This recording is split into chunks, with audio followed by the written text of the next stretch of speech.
you. There we go.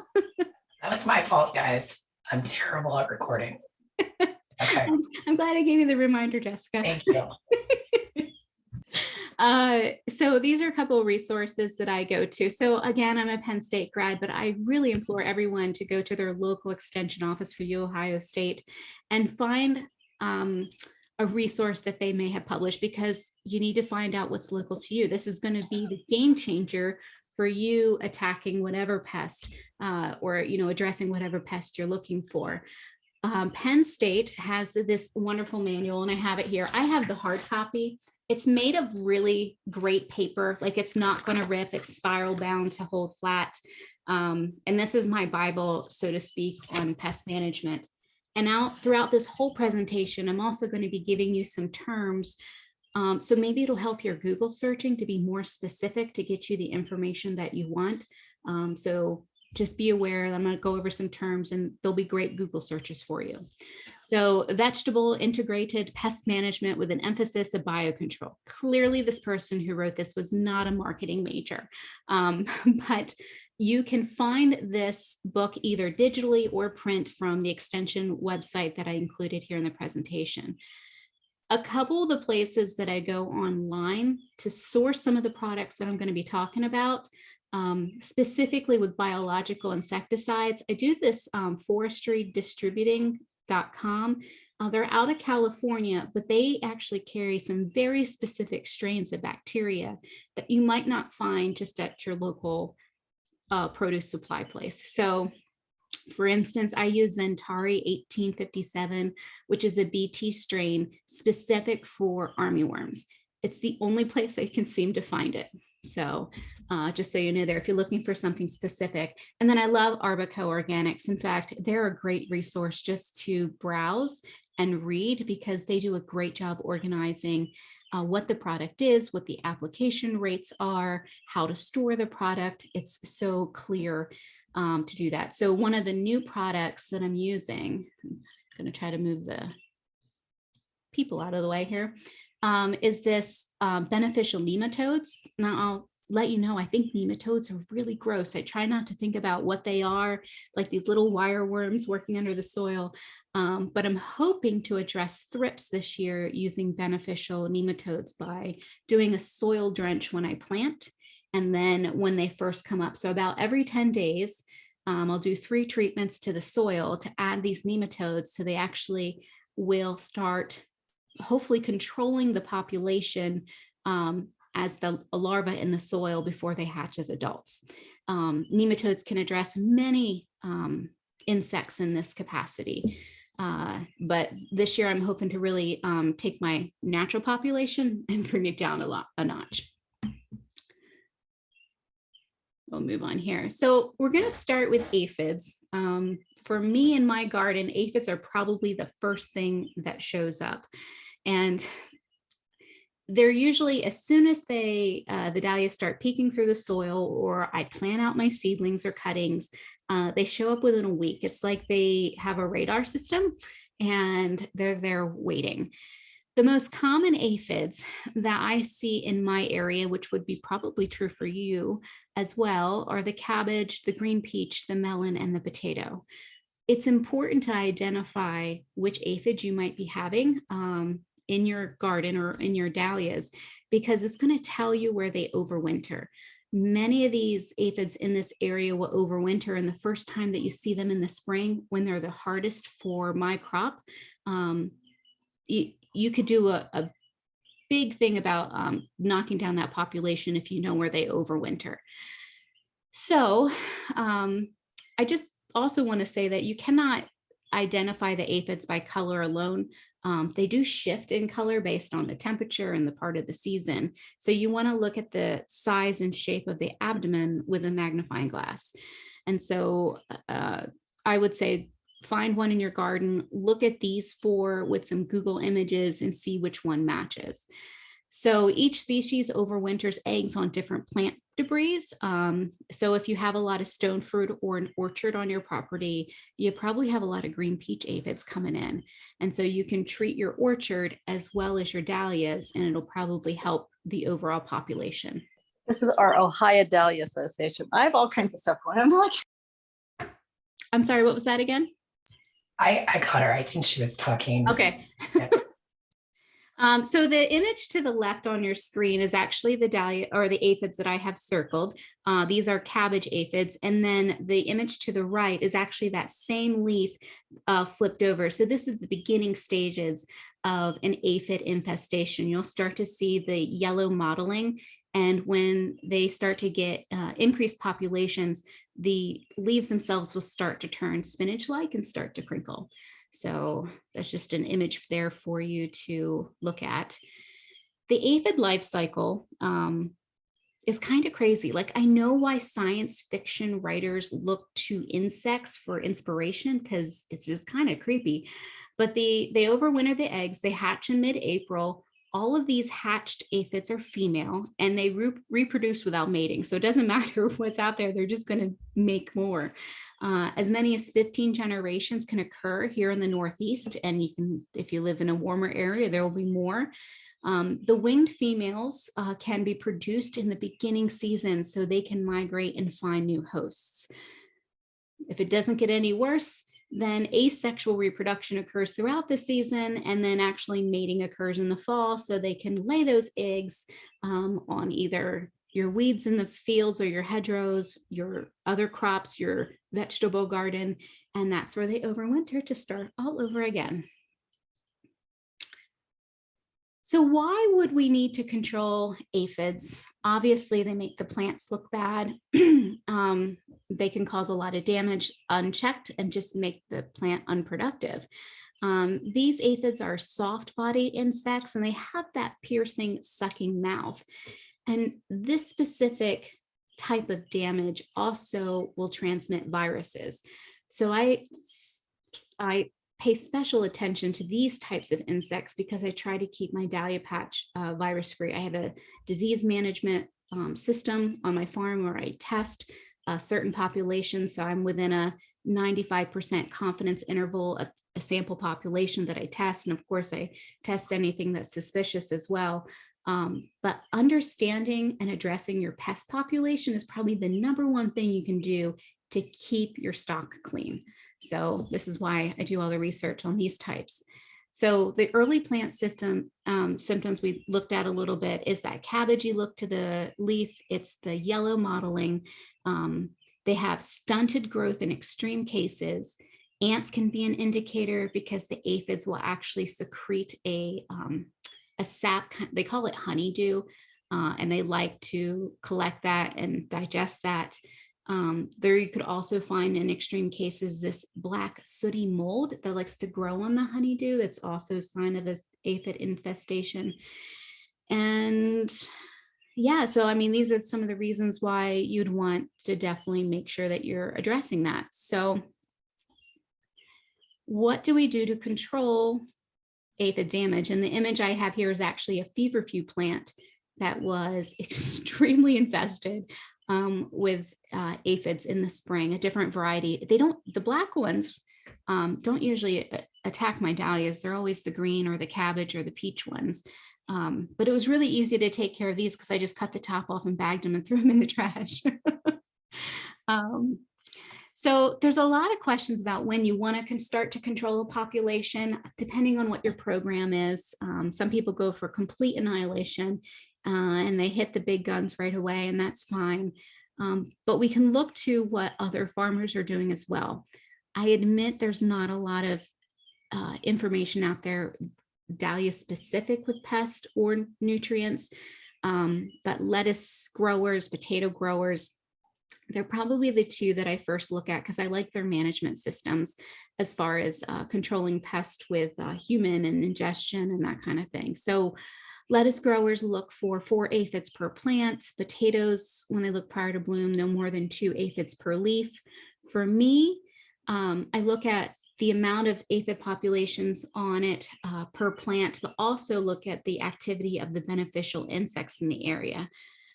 So for aphids, if I see a lot of ladybug larvae or adult ladybugs or lacewings, I can kind of let them control some of it. But if I don't see any around and I see 5 aphids per plant on the new growth, then I start treating it.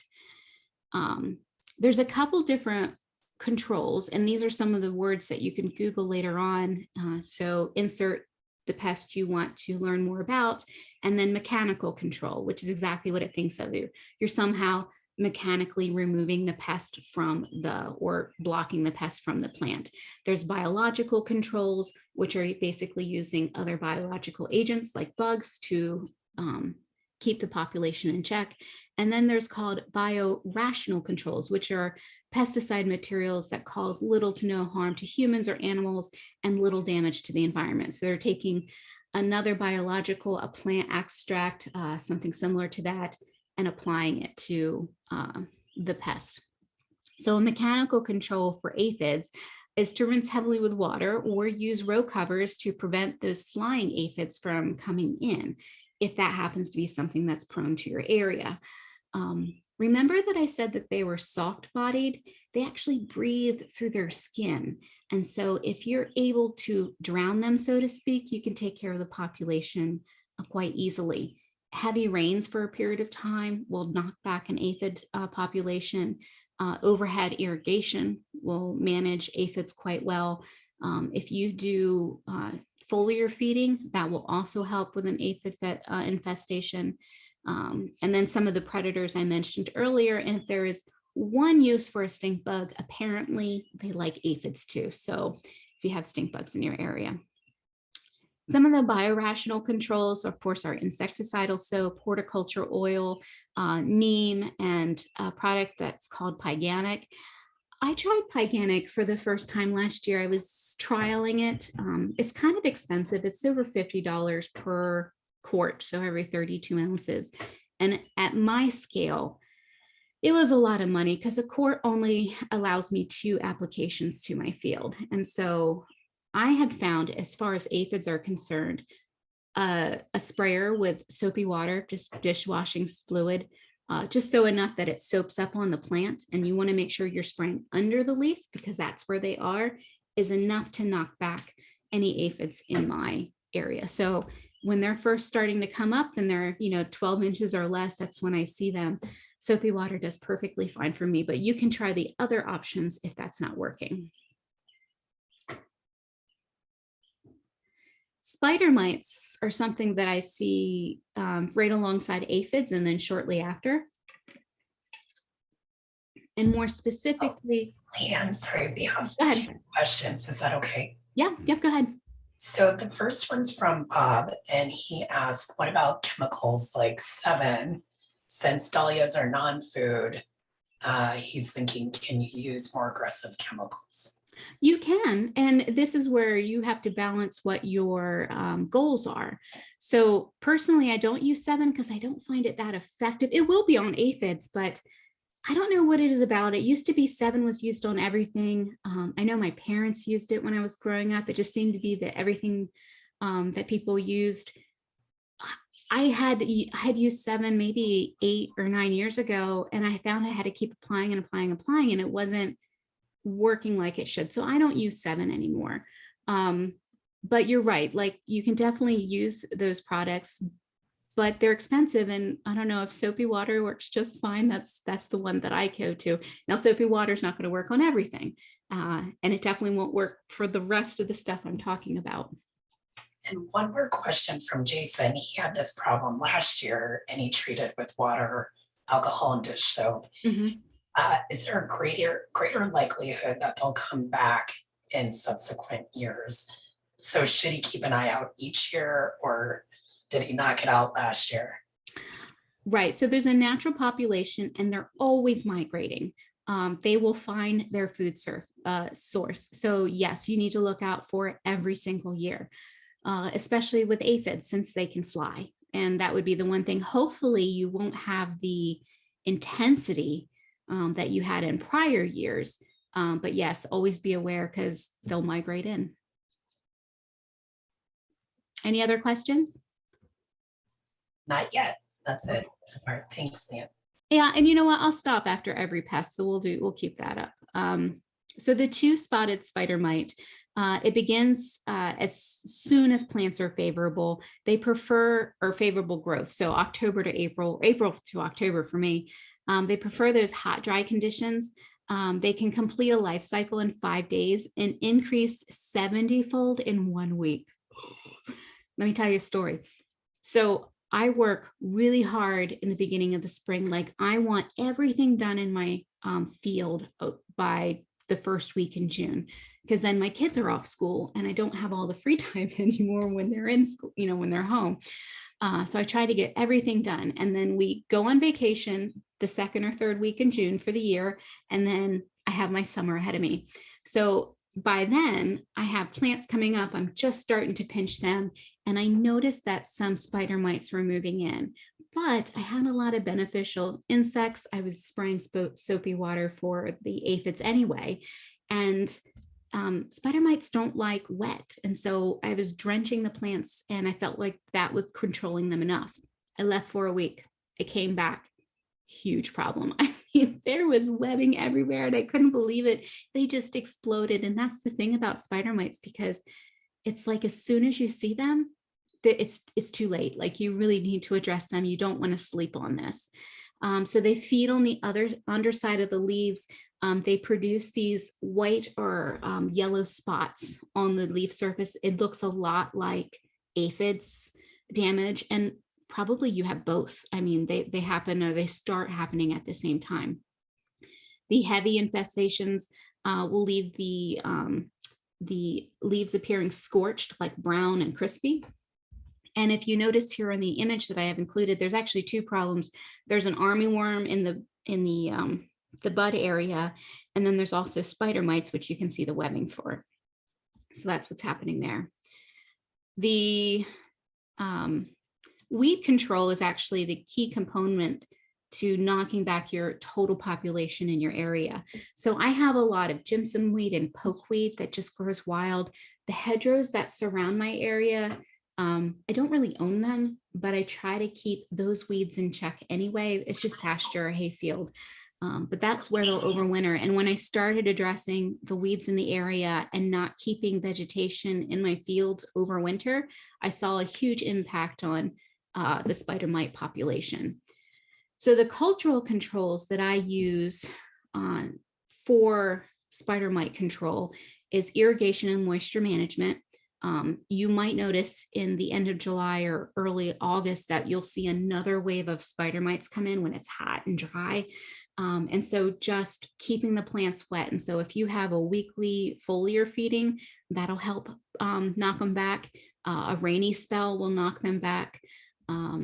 You can increase your spacing between your dahlias because spider mites don't actually move a lot. So if you have space between each of your dahlias, that'll help control the population. I plant my dahlias really tight, so I'm in a really intensive situation here with growing. So that doesn't always work well for me. And you also want to make sure that you're not over fertilizing with nitrogen. And don't mistake me, like dahlias need fed, they do need nitrogen, but you don't want to overdo it, because any of these pests, these piercing, mouth sucking pests, they're looking for amino acids to feed them that come from a plant that has excessive nitrogen. They will find the plant. If you do a control study where you overfeed a certain plant and underfeed another, you'll see more feeding insects on the one that's being overfed because it has a richer source of foods they need to reproduce and for them to develop. So consider your nutrient management as well if you're having a specific pest problem. Some biological controls for spider mites. It has been shown in some studies that some fungal diseases keep the populations in check. That's just more of an awareness, because I would not recommend putting funguses on your dahlias. But if you also have some fungal problems, you're probably not seeing spider mites. Lacewing larvae, there's some predatory mites and lady beetles. They will also eat them, but they just reproduce so fast, like 70-fold. It's almost like too much for a lot of these populations to keep in control. And if you're using other agents that might impact other pests, like your beneficial insects, then they're not something you can rely on anyway. There's a couple biorational controls. There's some miticides very specific to spider mites. You can find them on the Arbico website that I gave you. Just know that it doesn't affect the eggs. It only affects the adults when you use them. They're very effective, but you have to reapply every 7 to 10 days so you can get the next population and the next population. And I always like to go at least 3-4 times if I can, if I have enough product to completely treat 2 generations, if that makes sense. You can use, a lot of people claim to use insecticidal soaps. I haven't had a lot of success with using them with spider mites, but maybe you have. Any questions on this? So you can either unmute yourself or type a question in the chat if you do. I'm going to try to pull up the chat here. Look here. Tammy and I both had spider mites pretty badly last year. So this is what I was talking about, where I wish I would have read your presentation sooner. Yeah.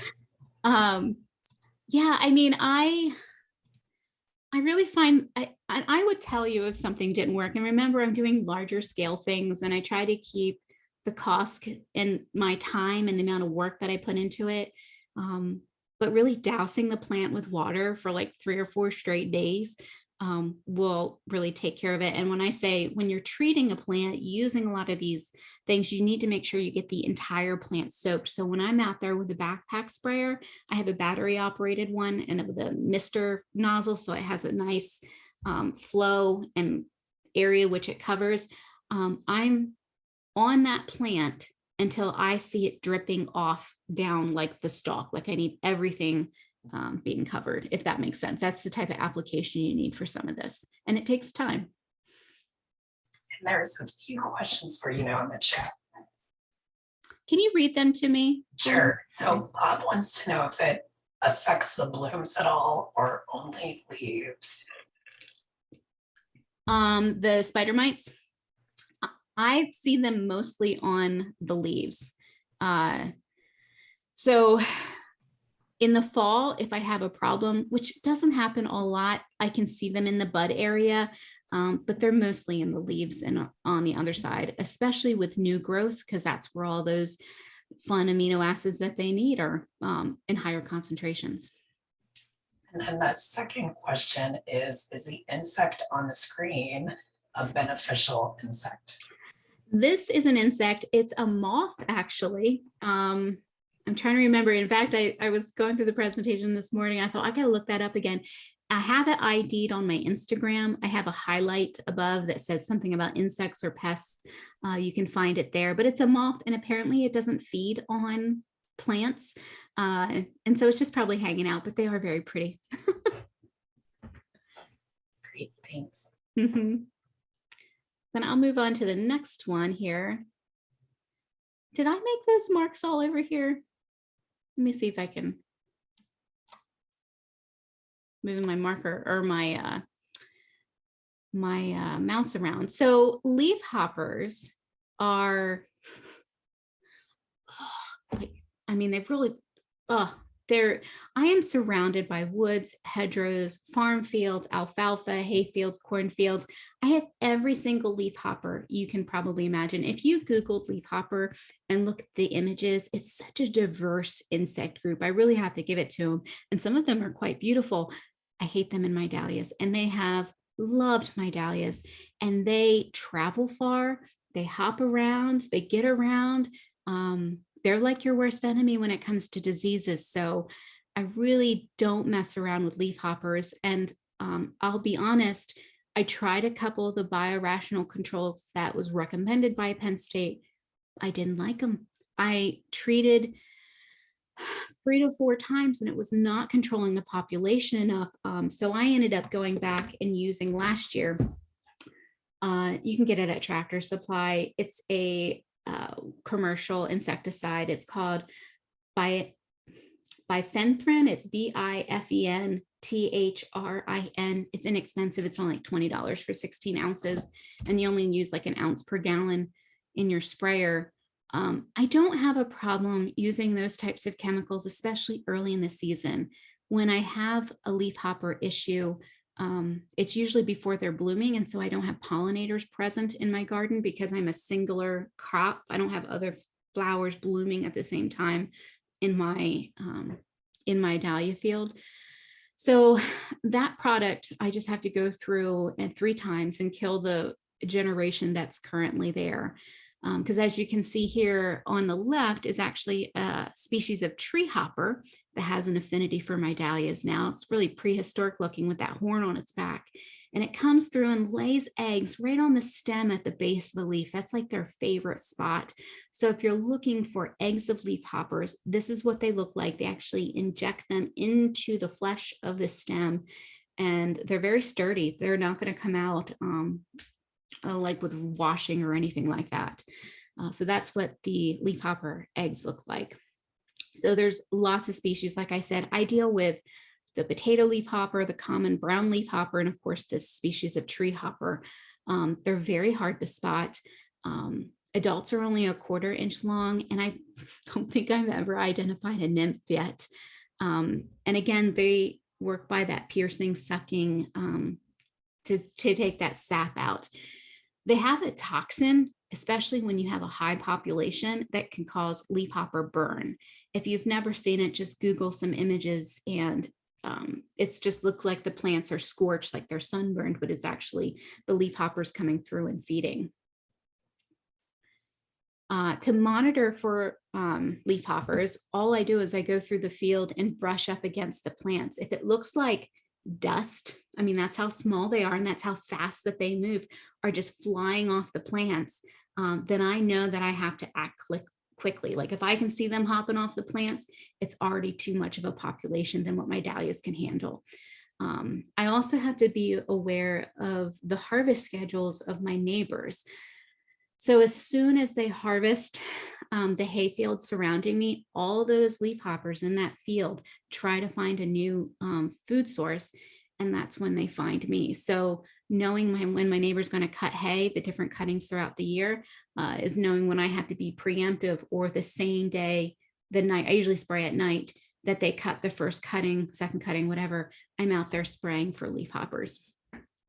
You can use a mechanical control. So you can buy a row cover. It's like this woven poly fabric. It's very lightweight. I think if you look for 1 ounce or under is what they usually are. But be aware that wind can pick it up and blow it away. So you need some way to anchor it. And I live in a very windy area to begin with. But that'll help new populations from moving in. So if during the season, if the plant stayed small, I can cover with a crop or the row cover to physically keep the leafhoppers off my plants. It doesn't work so well when they're 4 and 5 feet tall.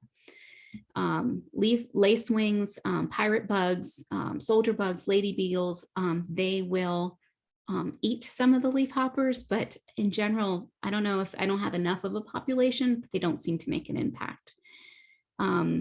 Some of the biorational controls, there's this Amazing Plus.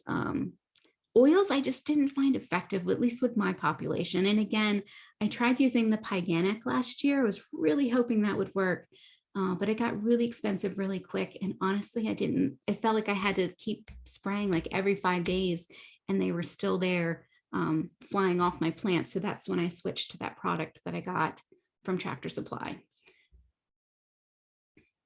So any questions on leafhoppers? Does anyone else have a problem with leafhoppers, or is it just me in Pennsylvania? Beware. They're my biggest pest too. They're by far my most consistent pest. And I think the only way I've been able to control them organically is with the horticultural oils, but I really have to spray them like every 4th day. Yeah.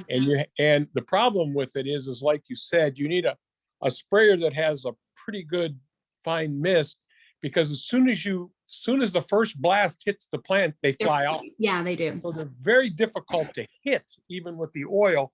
Last year, I actually tried kale and clay, and it turns the plants white.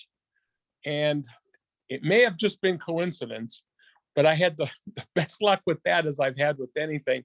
I only used, my worst month is June into July. So if I I'm going to do it again this year. Hit them with kale and clay, turn everything white, and then I'll stop using it on the exhibition flowers, because you can't wash the clay off and it'll ruin them for cutting, like for you too. But Yeah. So look, I saw that in the latest article. I might have it around here on it's probably covered in something else, but I just saw that in one of the Dahlia publications that just arrived. When does that wash off? it doesn't, and I wrote the article. Oh, there you go.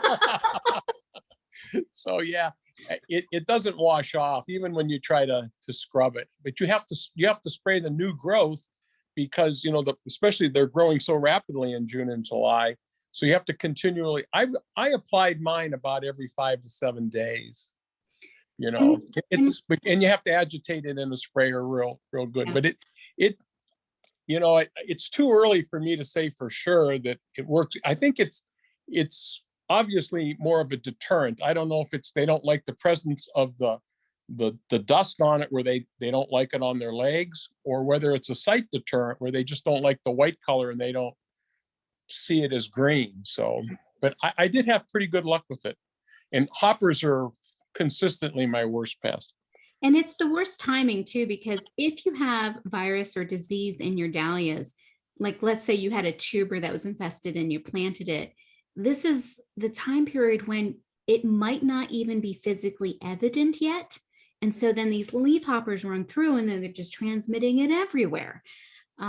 So for me, I consider it one of the most critical times for control, because I want to keep my plants clean. And so that's why I went for the bigger guns. And I try to manage, what's the best way, just reasonably. I don't use these products that affect the pollinators once they start blooming. So as soon as they start blooming, they're not on the table for me personally anymore. But with the oils, you have to make sure you get it on them. And like you said, once you hit the plant and they fly everywhere, then you've lost your opportunity.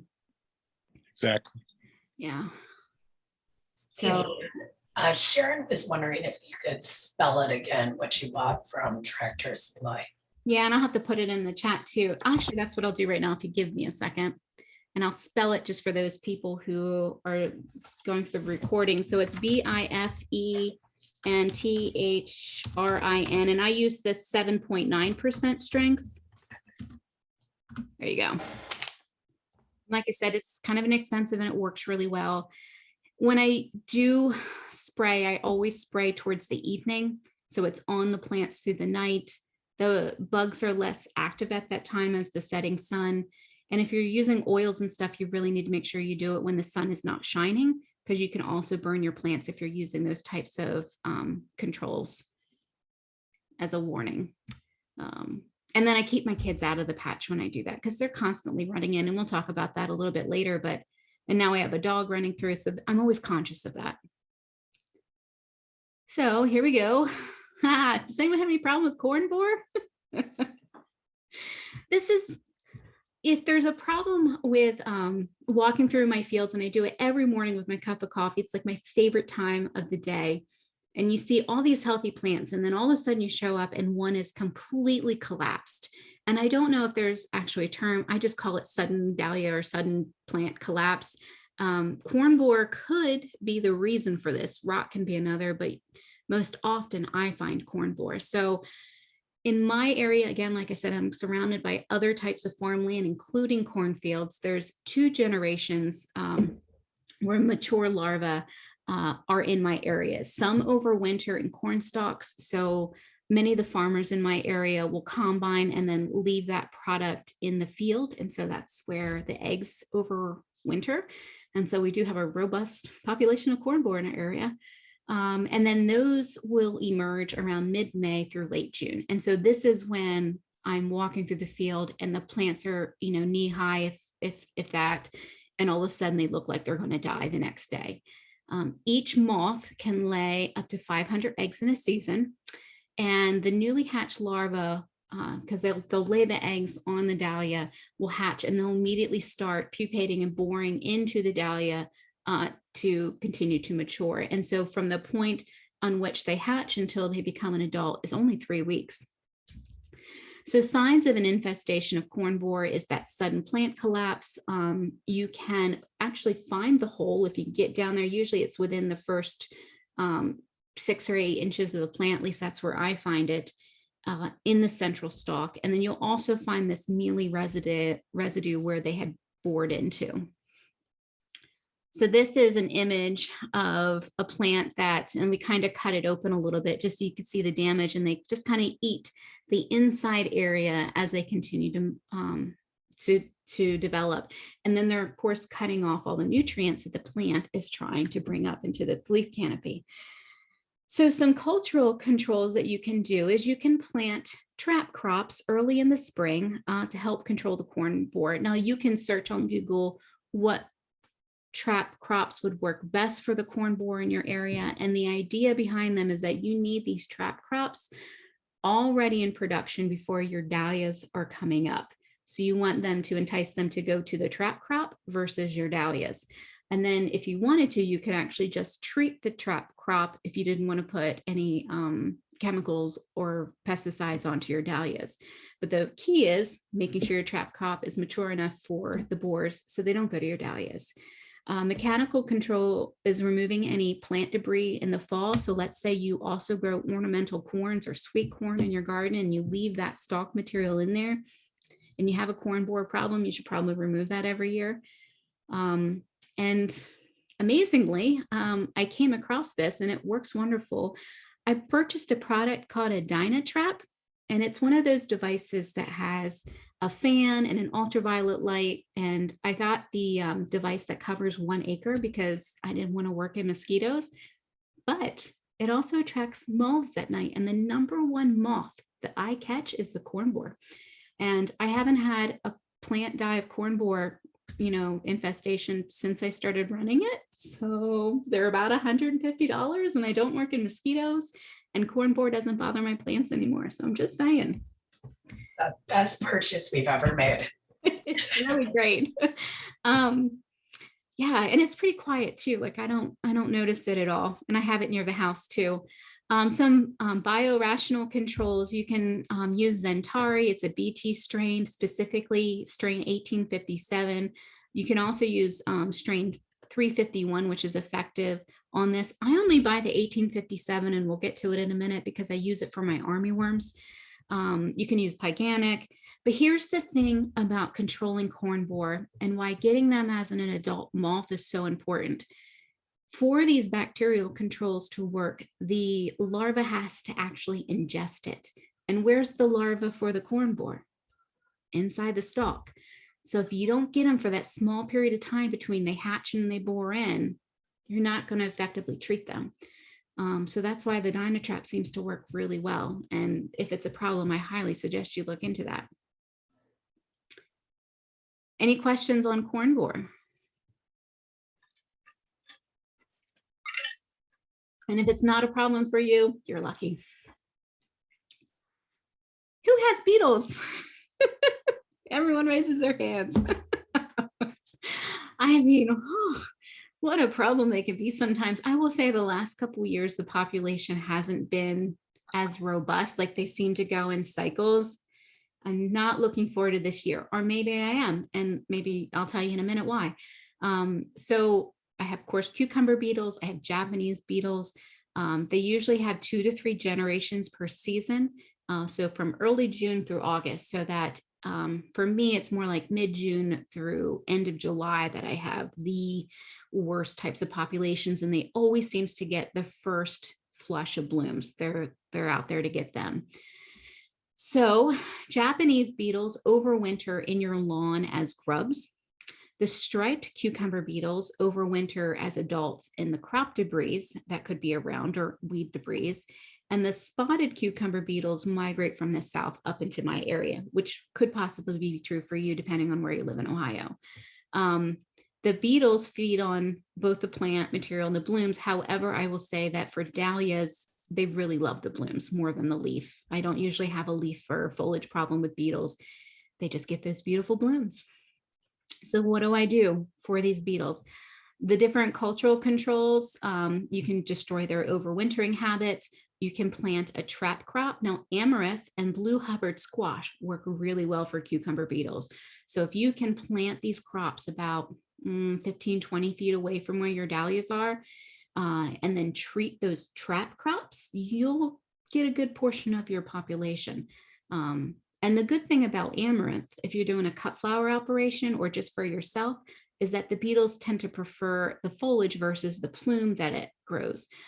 So you can actually still harvest the plume and just strip the leaves that have been munched on by the cucumber beetles. Different mechanical controls. I do use the organza balloon bags. Oh, I know they're a pain. I like the 8x12 size. I buy them off of Amazon in the winter when they're on clearance. I try to keep up with them. I use the bags multiple seasons in a row. They do last a long time, even though they're out in the elements. And I also use the organza bags when I'm digging in case, like, you know how tubers breaks off clumps. I'll throw the broken tubers with the clump and tie the bag around the stalk. So I keep everything together. So I kind of use it for organizing at that time too.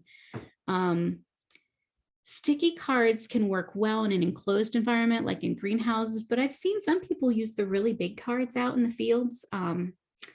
But it's up to you and how you feel about luring these beetles in. Some people feel that you're luring more of the population in. Other people, you're just taking the population and putting it into one spot so you can get rid of it. I don't know what camp you fall into, but you can decide. And then you can handpick them off, which I kind of do, because you know what? Every beetle that you kill is like saving them from laying 500 to 1,000 eggs. So I kind of think of that in the morning when I pluck them off. I'm like, oh, well, kill 500 of you and 500 of you. And I try to get my kids involved in that too as well. You can apply milky spore to lawns. This is one of the few things that they've actually been proven to be successful, that this milky spore will infest the grub under the ground, specifically the Japanese beetle larva, not other beetles, and it'll kill them under the ground. So I have done this myself, and I'm hoping to really see less and less of a Japanese beetle population on my property, especially this year. If I see a diminished population again this year, then I'm going to really say that it works, because you have to apply this. And I look for areas of the lawn that are spotty, because the grubs feed off the roots of the lawn and that kills the lawn. So any place that's kind of spotty in the backyard, I will apply the milky spore. They say you should do it spring and fall. I usually do it in the fall. You should apply it either right before a rainstorm or while it's raining. I run out there and sprinkle it all around. And like I said, the last 2 seasons, I've seen a diminished population. So 3 times in a row, maybe I'll be a winner. You can do some different soil drenches with nematodes. Again, this is attacking the larva that's in the ground for the cucumber population. But as far as adult control, there's not much out there that you're not also going to be killing pollinators for. The bifenthrin that I just mentioned will also kill beetles if that's something that you would like to use at, spraying them. You can be smart about the way that you plant your dahlias too. So I group my dahlias by colors. All light colored dahlias get planted together. So all my whites, my blushes, my light pinks, my yellows, all get kind of put together, because if I do have a particularly harsh year and I have to spray, I'm just spraying those ones because they don't really touch the red or the purple ones. So again, mitigating risk. Anybody have any smoking guns for beetles that I don't know about?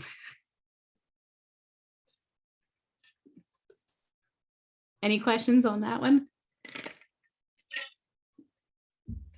Then we will. There's a form of BT. It's a new one. I'm going to butcher this, but there's a form of BT that's really expensive that I've used on like my larches and things like that.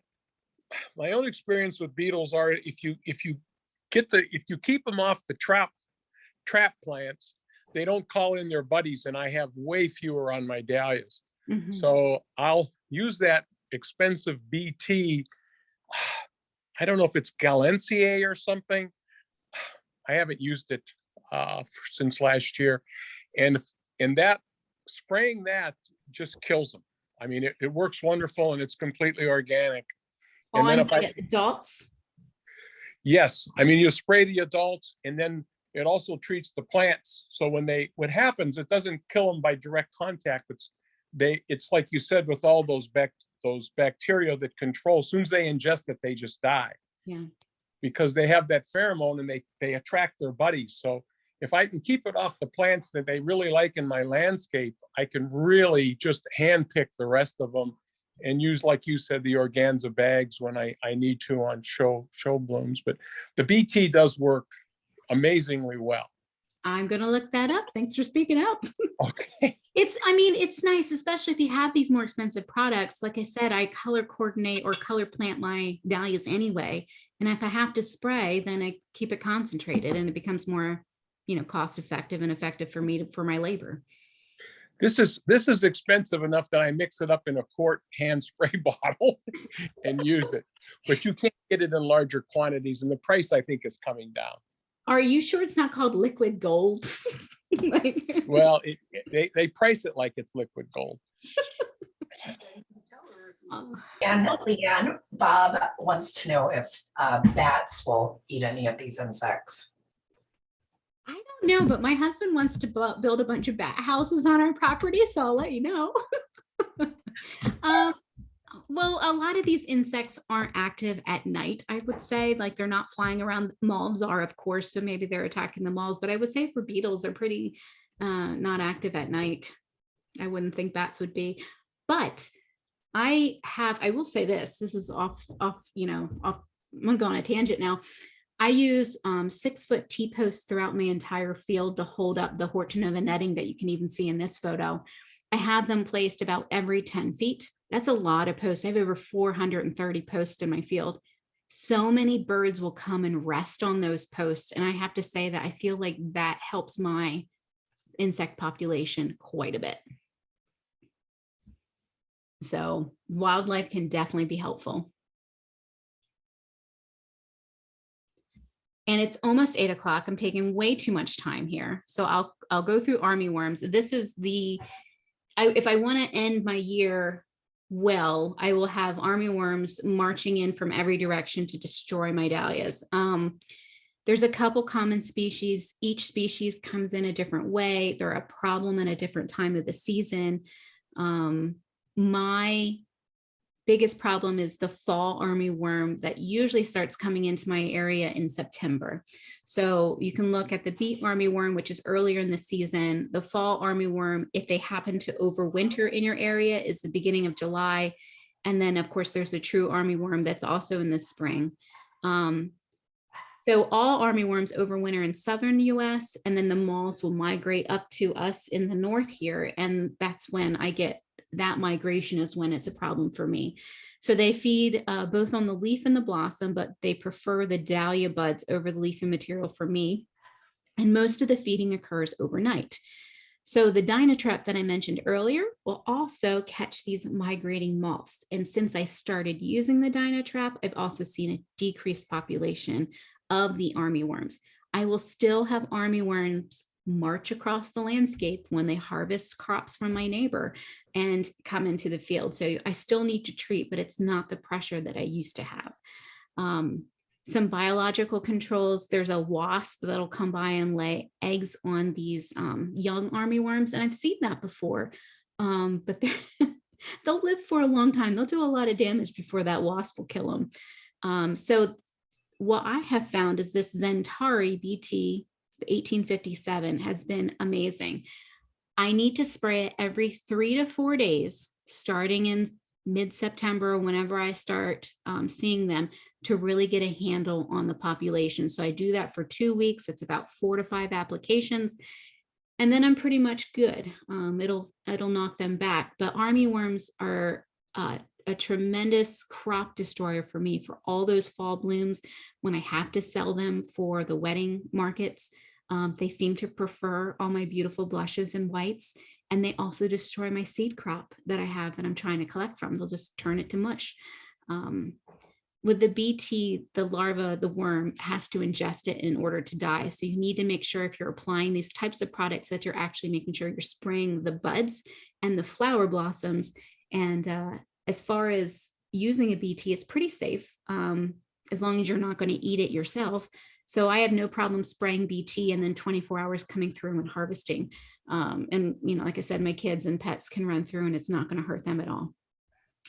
So that's as far as effectiveness, that's all I use and it's very effective. And I have to buy it from that one store out in California. But it's something that you can also maybe buy as a group and split it up because I think it's 1 tablespoon per gallon. It's not a lot, but it is a bacteria. So you have to keep it in your fridge and you should buy a new bag every season because it just becomes less and less effective.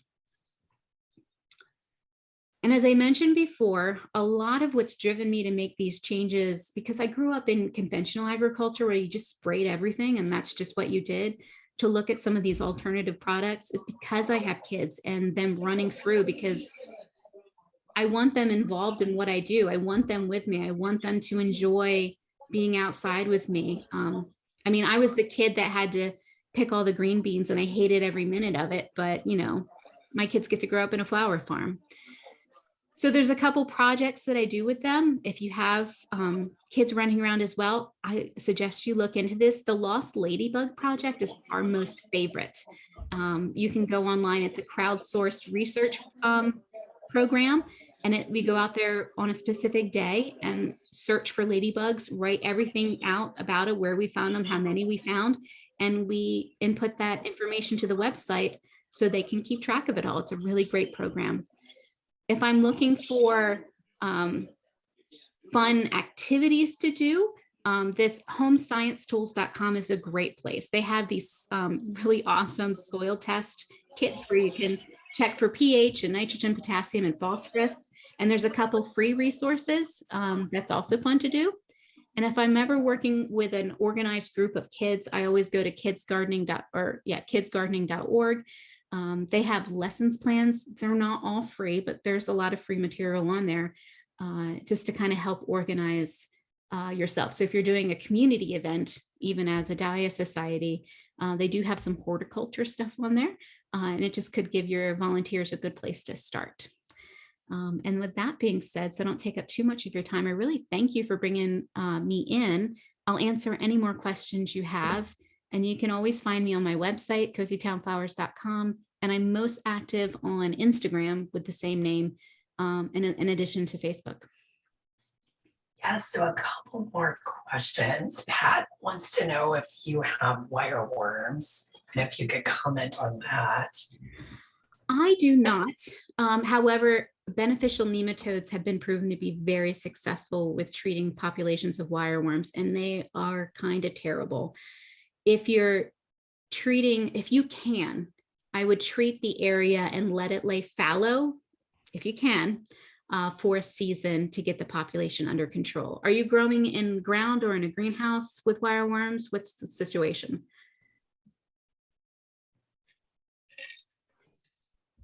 You can unmute yourself. I think he's growing in the ground though. I just saw his garden. Okay. Yeah. I mean, that's the most effective way to treat wireworms is to let that ground rest, but I know it's not feasible all the time.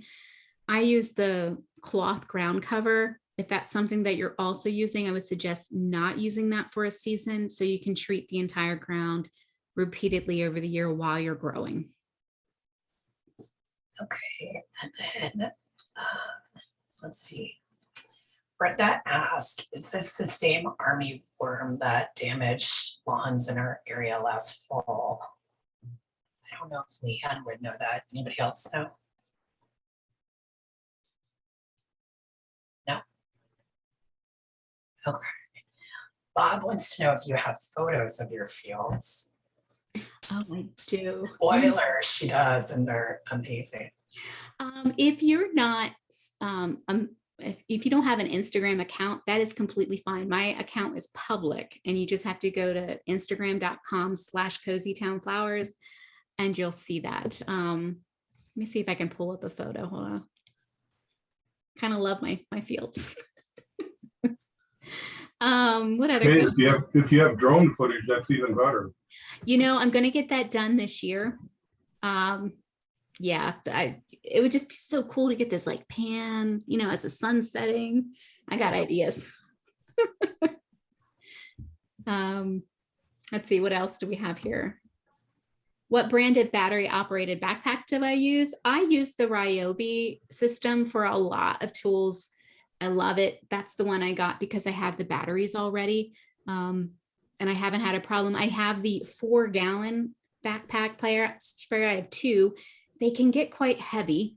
So if you really you don't feel like you can put a lot of weight on, I would suggest going with a 2-gallon. Especially if you have a smaller place, just get the 2-gallon. But I fill up both 4 gallons and it has a lot of power. In fact, I can use that battery for probably 4 applications of the entire field before I need to recharge. So they last a long time. And I haven't had to replace the sprayer nozzles either. And I have a great mist with that one. LeeAnn, Rob asked, well, first he says, thank you. Excited to get your tubers in the mail. He must have hit your sale. He asked, can one have infestations of multiple pests at one time? Or are these pests territorial and only one pest will infest? I wish they would take turns. It would be so much easier to treat. They are indiscriminate. Like usually when there's a problem, you have multiple problems. And in fact, it's not so linear. Like usually if you have a problem, there's a pest problem, there's a disease problem, there's a nutrition problem. You can have all 3 at the same time, which leaves you scratching your head and you're like, what is what? And so I constantly am testing plant material because I'm trying to figure out the dahlia a little bit, because a lot of the pest damage can sometimes look like virus. Is it virus nutrition? I mean, I'm with you. It's kind of confusing, but no, they're all out there to try to get their lunch for free. And Liz wants to know what you use for foliar feeding. I like using micronutrients in my fertilizer. With my soil test, I'm low on boron and copper and sulfur. So I try to find something with that, and that's just for my specific area. Southern States had a 25-pound bag of a soluble fertilizer that was like a 15, something just really neutral in regards to the big 3, but it also had micronutrients, and I bought that. I don't remember the name, but I think it was Southern States was the brand in general. So that's generally what I use. Now I also mix products because I'm not out there spraying. I don't like to spray a lot, so I like to get it all done. And so I will mix my biological fungicide, which is actinovate, is what I use, with my fertilizer and spray at the same time. It's okay I always double check when I'm doing that to make sure that one's not going to negate the other. So if you do start combining products, call the label, whatever the 1-800 number is on the back, and make sure that they are compatible. Because if you're using a lot of biologicals, sometimes chemicals can kill them, and then you just wasted a lot of money and time. Okay, and I think the last question I see is, how much land do you grow on? My property is 4 acres, but I have everything down to a little over a 1/4 acre. It's really intense because I have 4-foot aisles, and then I grow on a 20-inch swath. And so there's 2 rows down that 20-inch swath, and I plant every 12 inches to get all my plants in. But remember, I have 4-foot rows, so I have enough airflow going through to keep everything healthy. So it works well. And I plant east to west too to help with that. Great, thank you. Well, yeah, and that was wonderful. Thank you so much. It was a Fun. very informative presentation. And you know what? Next year, I hope to add some very realistic methods to treat thrips. Because Yeah. Trips are a problem yeah, they are. from a virus point of view. Yeah, I mean, and it's like, aphids, spider mites, leafhoppers, thrips. I mean, they're like the big 4 that will get you. Yeah. So, well, I'll let you get to Well, your program. I'll stay on for a couple minutes in case something else comes up. Then I got to get my kids to bed. Thank you. Just Well, wonderful presentation. Thanks again. That was Thank terrific. you. Okay, Jess, can you pull up the agenda? Okay, so Anna, are you still around? I am. Okay, can you just give us a brief overview of Sure. You want just a couple balances? Checking is at 16,936.68. The money market, including February's whopping 20 cents of interest, is at $12,750.93. So we're sitting just shy of the $30,000 mark. So we're in great shape for shows, programs, and everything else coming up this year. Wonderful, thank you. I don't know if everybody is familiar with Dahlias of Today. It's a publication put out by the Puget Sound Dahlia Society. It's a wonderful, wonderful publication. Randy Foyth from, I don't think Randy's with us. Randy, are you with us? I am. Oh, you are, okay. Yes. Do you want to say something about then getting orders? Yes. I started taking orders in Mahoning Valley last Sunday, and Jerry's gracious enough that we are able to combine the two societies and get a better cost break by buying bulk. And in fact, the order that I told Mahoning Valley, I had them priced at $15 a copy, and I kind of looked into things, and so we're down to $12 a copy. So I owe, I guess, 8 members in Mahoning Valley $3 when they get their book. But it's a fantastic book. If you've never gotten it, you know, for $12, it's really a nice read. Fantastic photography. So I highly recommend it. We get it we've been getting it for about 20 some years now, and so it's a great read. And When were you going to send the order in? probably maybe the end of next week, because I'm gonna email the Mahoning Valley. Some of them weren't at the meeting, so I want to include everybody if I can.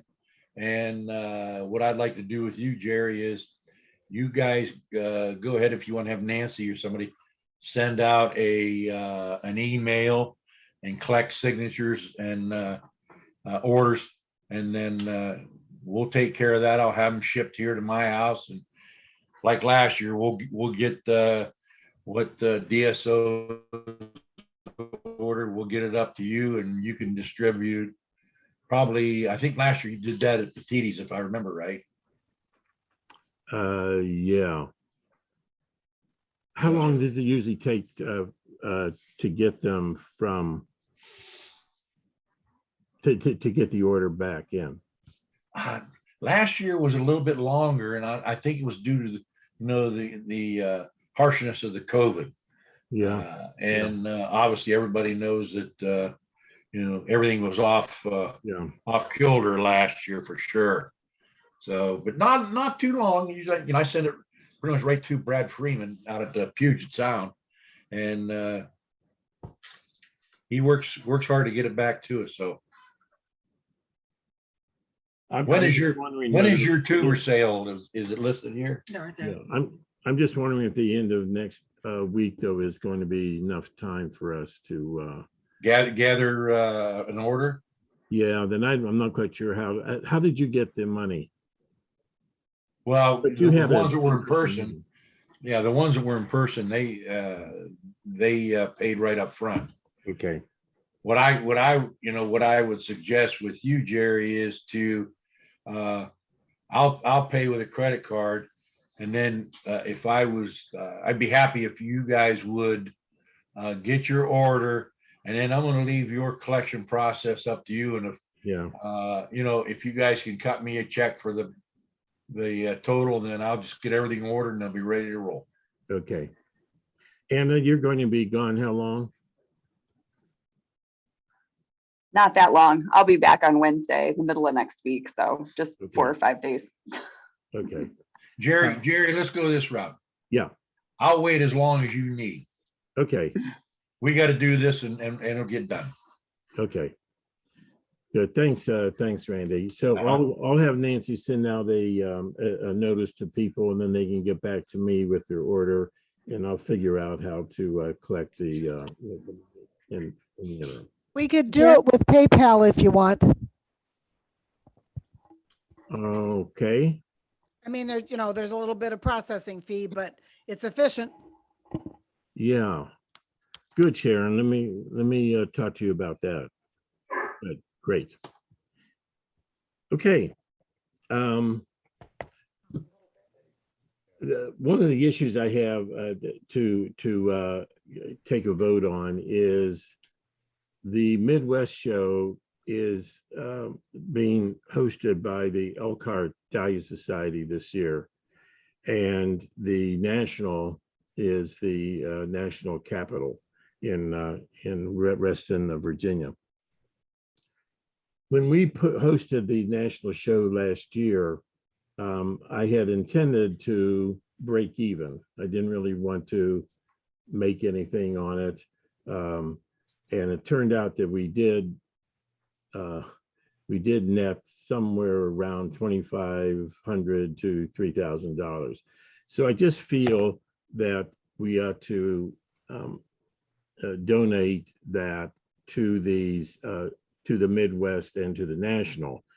On the other hand, as I keep thinking about this, I think I want to suggest donating $500 to the Midwest, so we have another $500 next year to donate to the Midwest, and $500 to the national this year, and then $500 again next year.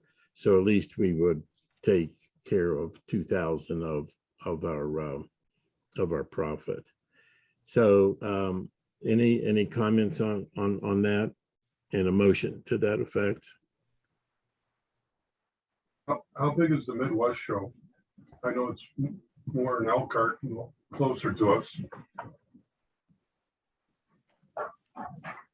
Do you think 500 or 1,000 is an appropriate number? Well, I'm just wondering, what does the Midwest need, because they're more local to us?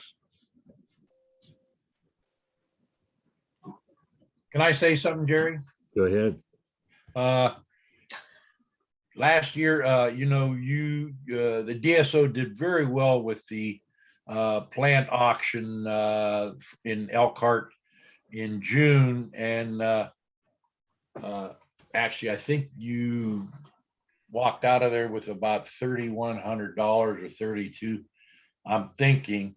And then with the Midwest, we voted on to allocate another $3,000, which that probably will come to a halt, because obviously we can't churn out $3,000 a year to the host society. But we are gracious for people to step up and accept the host job, because you guys know full well how much work it is. And we don't intend for societies to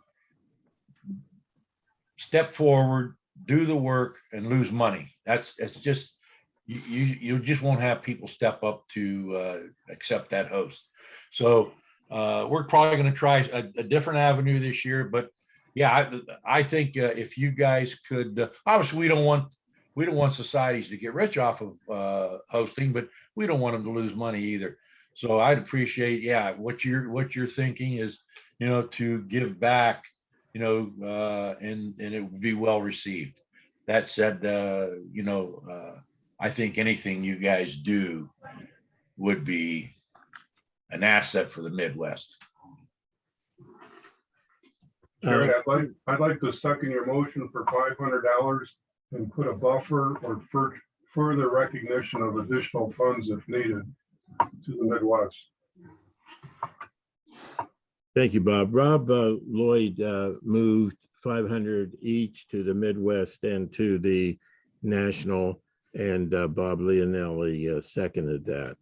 Any other discussion? What about the national? Well, he had included 500 for the national as well. Any discussion on that? Do we need to donate to the national based on what was just said? Yes. Well, I don't think any Yes. of the comments had to do with the national. I mean, we certainly, the ADS helped us out last year. Without we got a lot of money from societies last year to put on the national show. Okay, I think I just- we do have, I think personally, an obligation to donate to the national, whether it's 500. I guess I would make it the same amount to the national and to the Midwest. I think it's very appropriate, Jerry. that sounds Sorry? good. I just figured I'd ask. Yes, thanks, Ron. I think it's a very, very fair distribution. Good. Thanks, Tony. Are there any objections? It's hard to take a vote online, and I don't want to necessarily. I didn't ask Jess to set up a poll, but are there any objections? No objections, go forward. Okay, hearing none, then the motion passes. And thank you very much.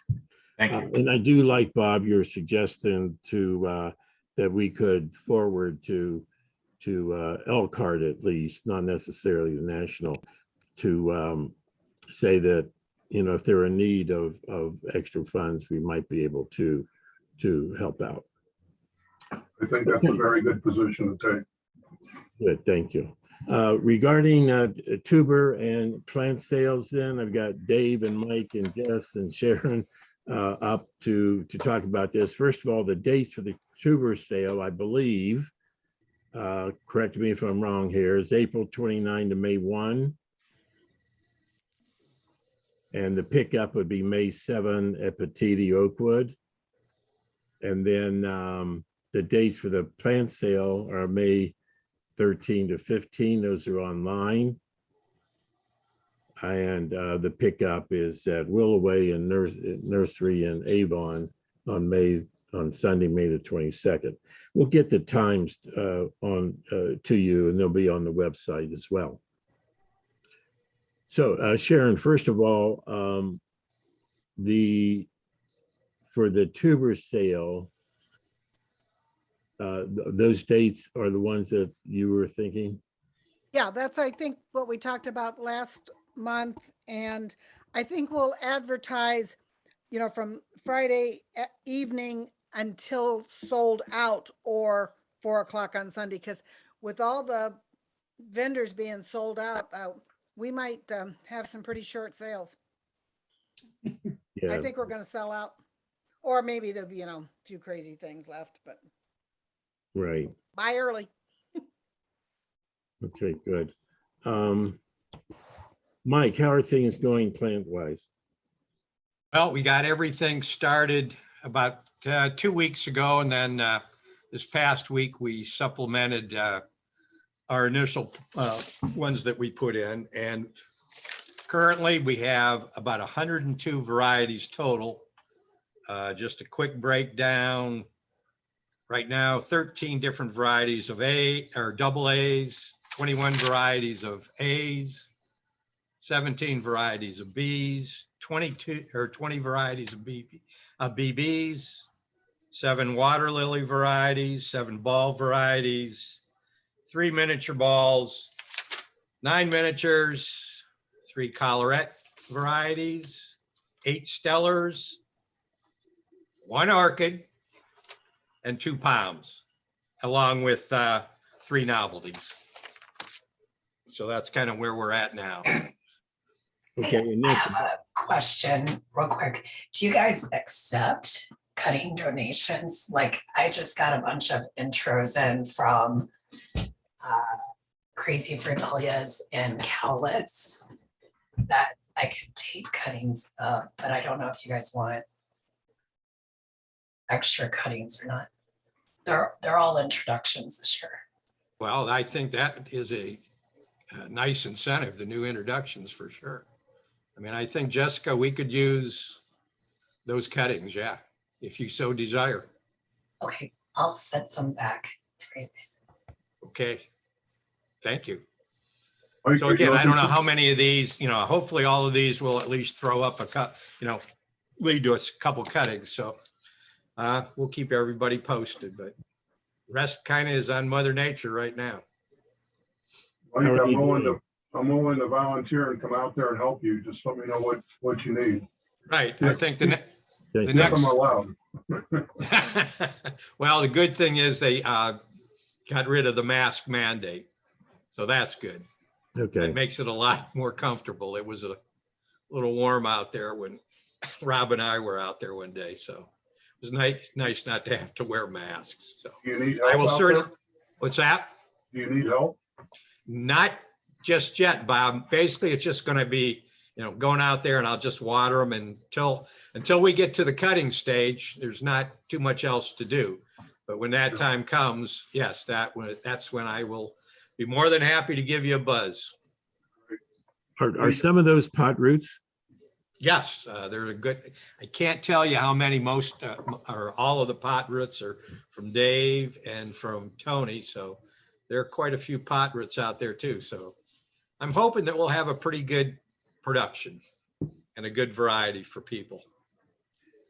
Okay, and what are we thinking now? We need plants for DSO. We need Right. plants for Elkhart, Elkhart. there's no, according to Dave, there's no other sale. There will be nothing at Rockefeller and there'll be nothing at Holden. So quite honestly, I think that bodes better for our society and sales. So everything will be basically earmarked for DSO. Dave, was that right on the Rockefeller and Holden?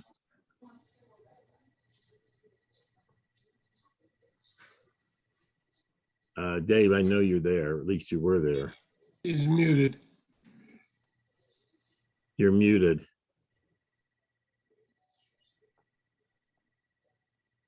Maybe you left, but I think that is right, Mike. He's here. He's trying to unmute. Okay.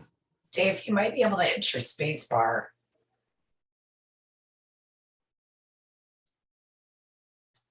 There you go. Yep. There you go. Okay, can you hear me now? Yes. Yes. Yeah. Hey, Mike, do you have any micros over there at the greenhouse? I don't have one micro, Dave. None. I have no source. We'll have to do it on Ron's house. I think there would be room to get a couple of them in there. well, Okay. I have a lot, so I mean, I'm happy to get you some, but it's not going to be for a month, so that may not be of much use. Yeah, that's no, everything's, I have not received any tubers from anybody for the tuber sale. So start checking your tubers. I checked mine and mine are wrapped up in plastic and I brought them out for 2 weeks. They're sitting in 65-degree temperature and they're having the little purple eyes on them already. Okay. And out at the greenhouse, we had some eyes popping already. I was out there last week and there were some popping too. So Great.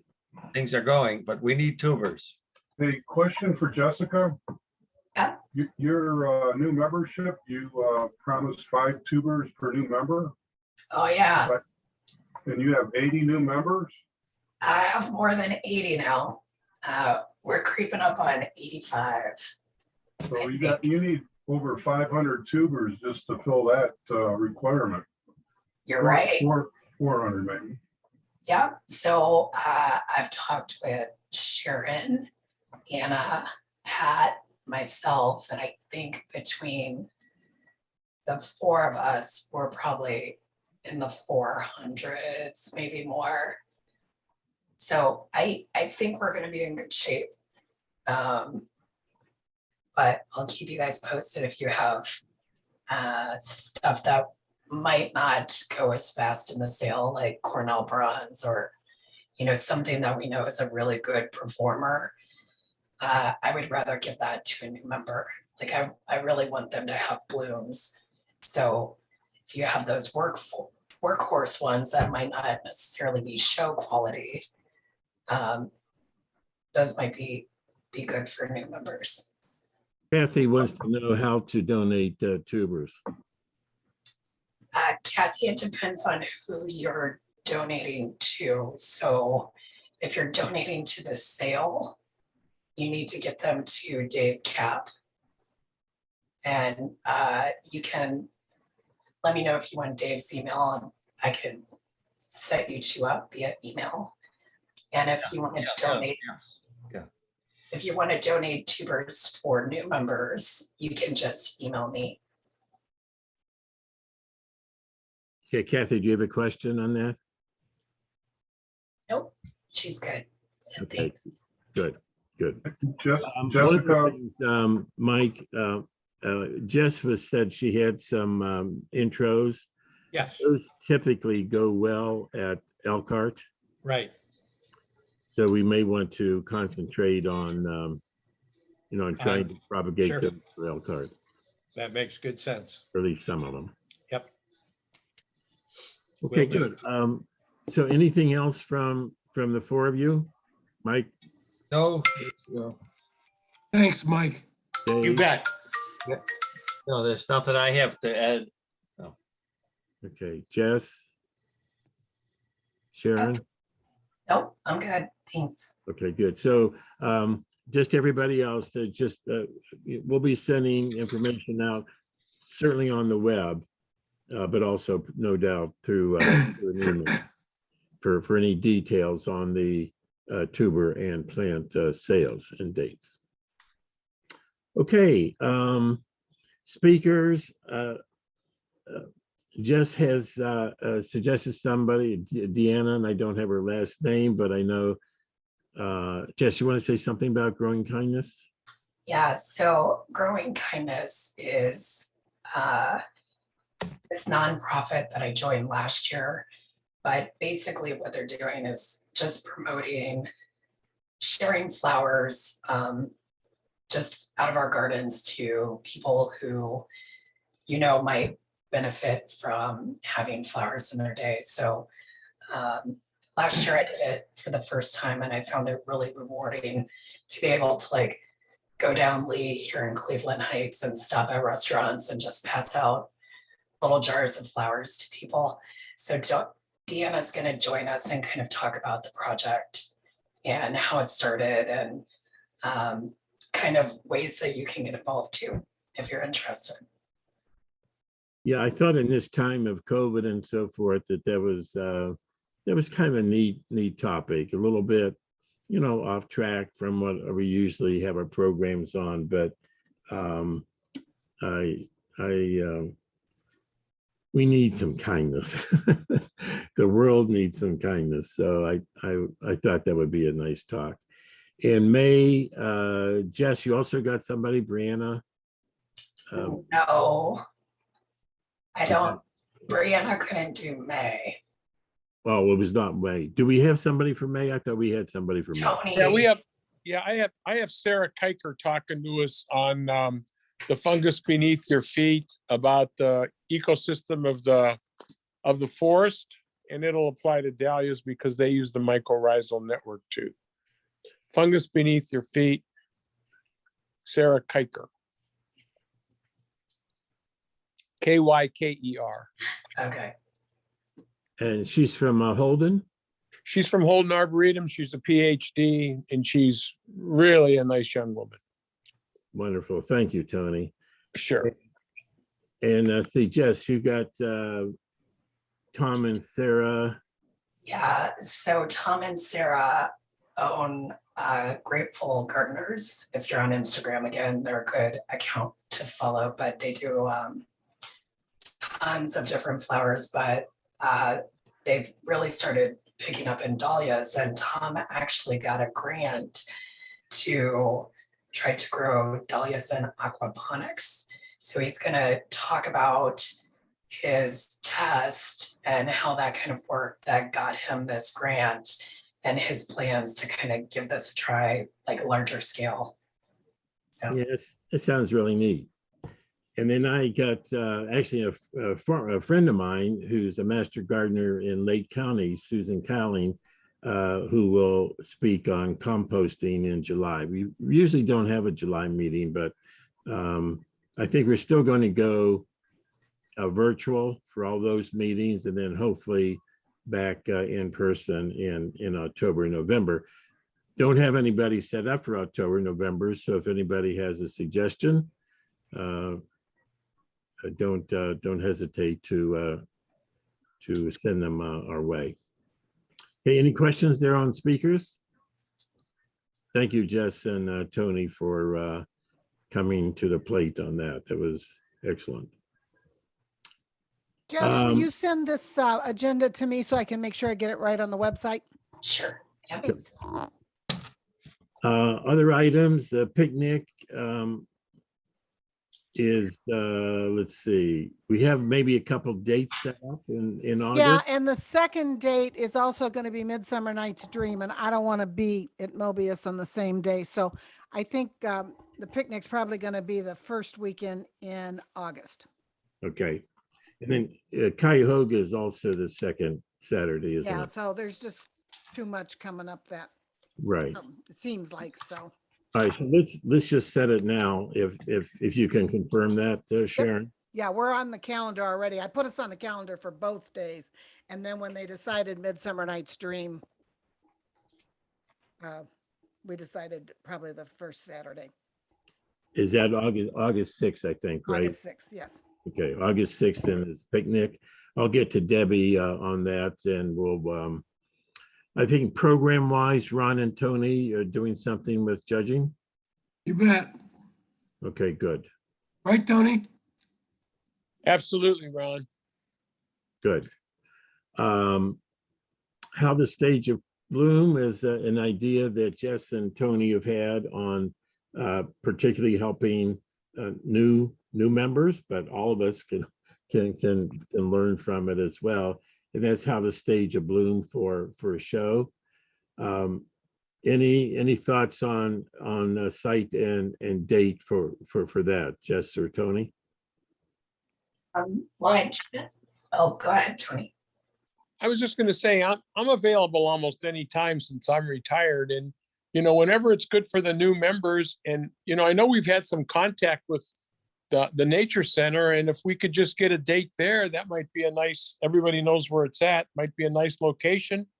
I think anything after mid-July to the picnic, we kind of have in addition to our Zoom meeting in July, which I think is going to be great on composting. I think then we have a live maybe presentation over there at the Nature Center on staging and showing, and we can get in on things like, when to cut, how to transport, and then, how to put them in a container and that kind of thing. I think it'll be a lot of fun. Yeah, so I chatted with Anna. I'm not sure if she's still on, but I think we would be looking at like the weekend of the 23rd or the 30th. Yeah, Is anything available in July? Sharon and Rob, do you know anything available? You're muted. Anything available in July at the Mobius? Yeah, if Anna's not here, I think I'm telling you the truth. I think she put us on multiple Fridays. And then just so the lady that does the scheduling will know that we're interested in one of them. So if we pick one, I think we'll be okay for a Friday evening, because we don't get a lot on Friday. We do mostly baby showers and wedding showers, in the afternoon. So we should be good if we pick a Friday. Sooner rather than later, though, to be sure we're on the schedule. Does an evening, Friday the 22nd or 29th work for you, Jess and Tony?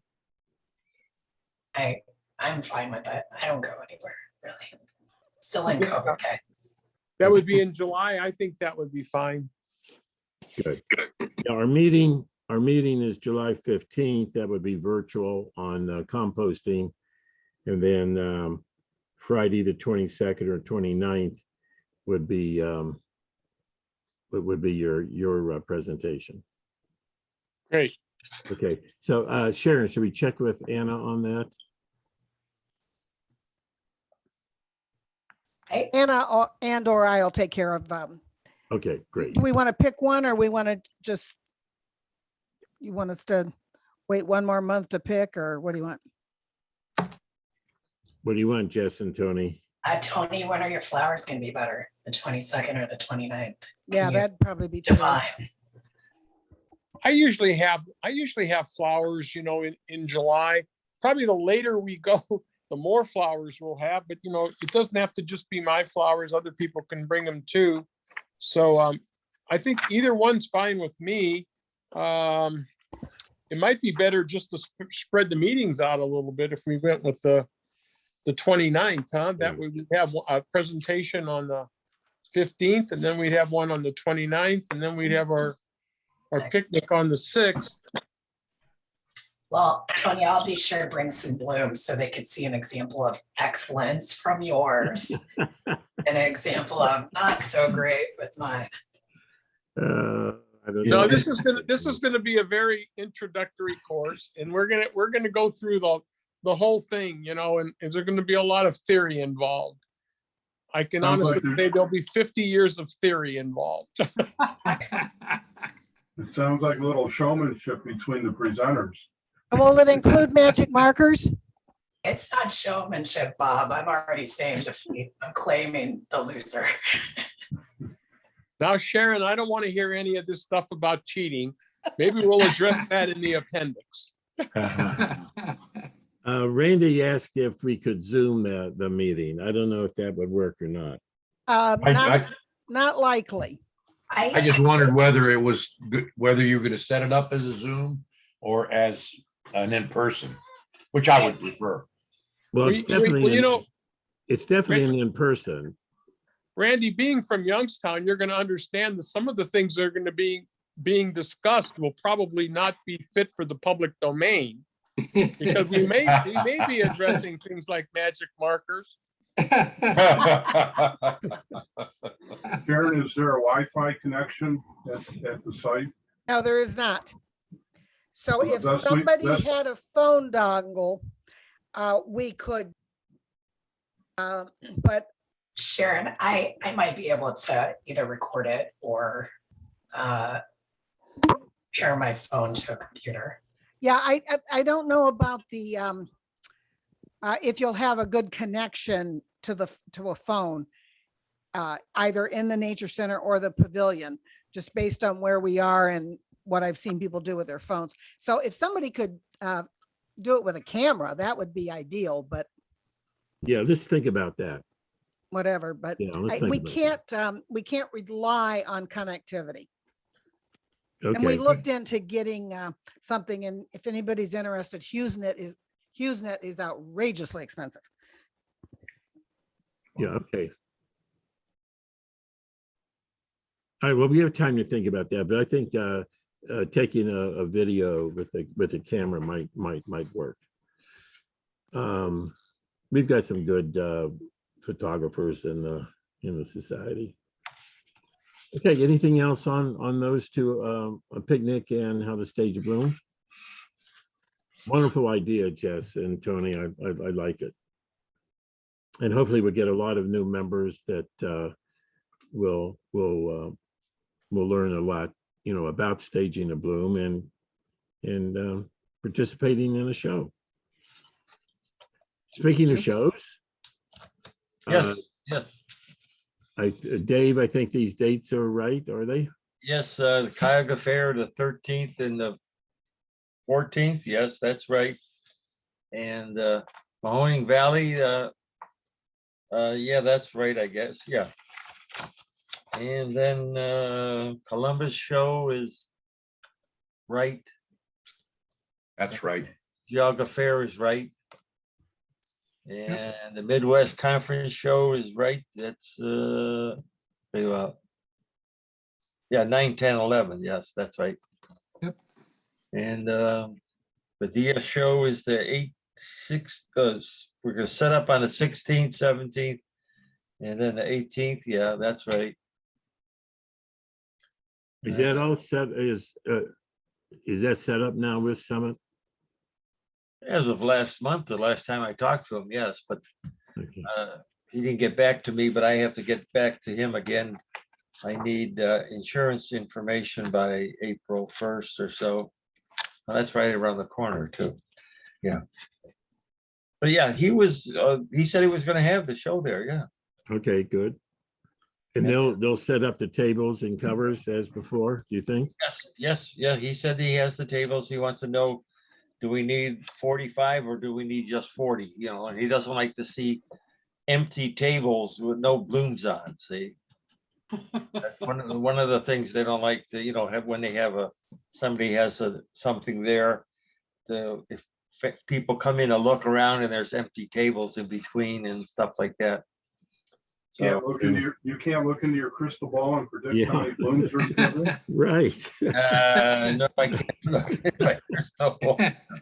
Oh, I said we can just stretch them out, Yeah. yeah. row. Bob Bob Winning likes to. Bob Winning's good at that. Yes. He likes to have that job. Or Right. they can do that, just help them stage Yeah. them so they look like everything is full. And then the Petiti show will be in October 1st, right? It's the first Saturday, yeah. Yes, first Saturday. We're going back to that. No matter what the other people in that other state do, south, east of us, whatever they do. Well, I have a question. Pittsburgh is the same as our week. I don't know what day Pittsburgh is. Well, Pittsburgh is the same as September 16, 18. I think. Oh, well, that's a problem. I think. I don't know. And then I the have a national show. question. I don't want it now. Yeah. Jackie, is that you asking? No, this is Gloria asking a question. Yes. Yeah. Is the show part of the Geauga County Fair or is it throughout the Geauga County Fair? No, that's It's part in of, the flower. Ron, why don't you address that?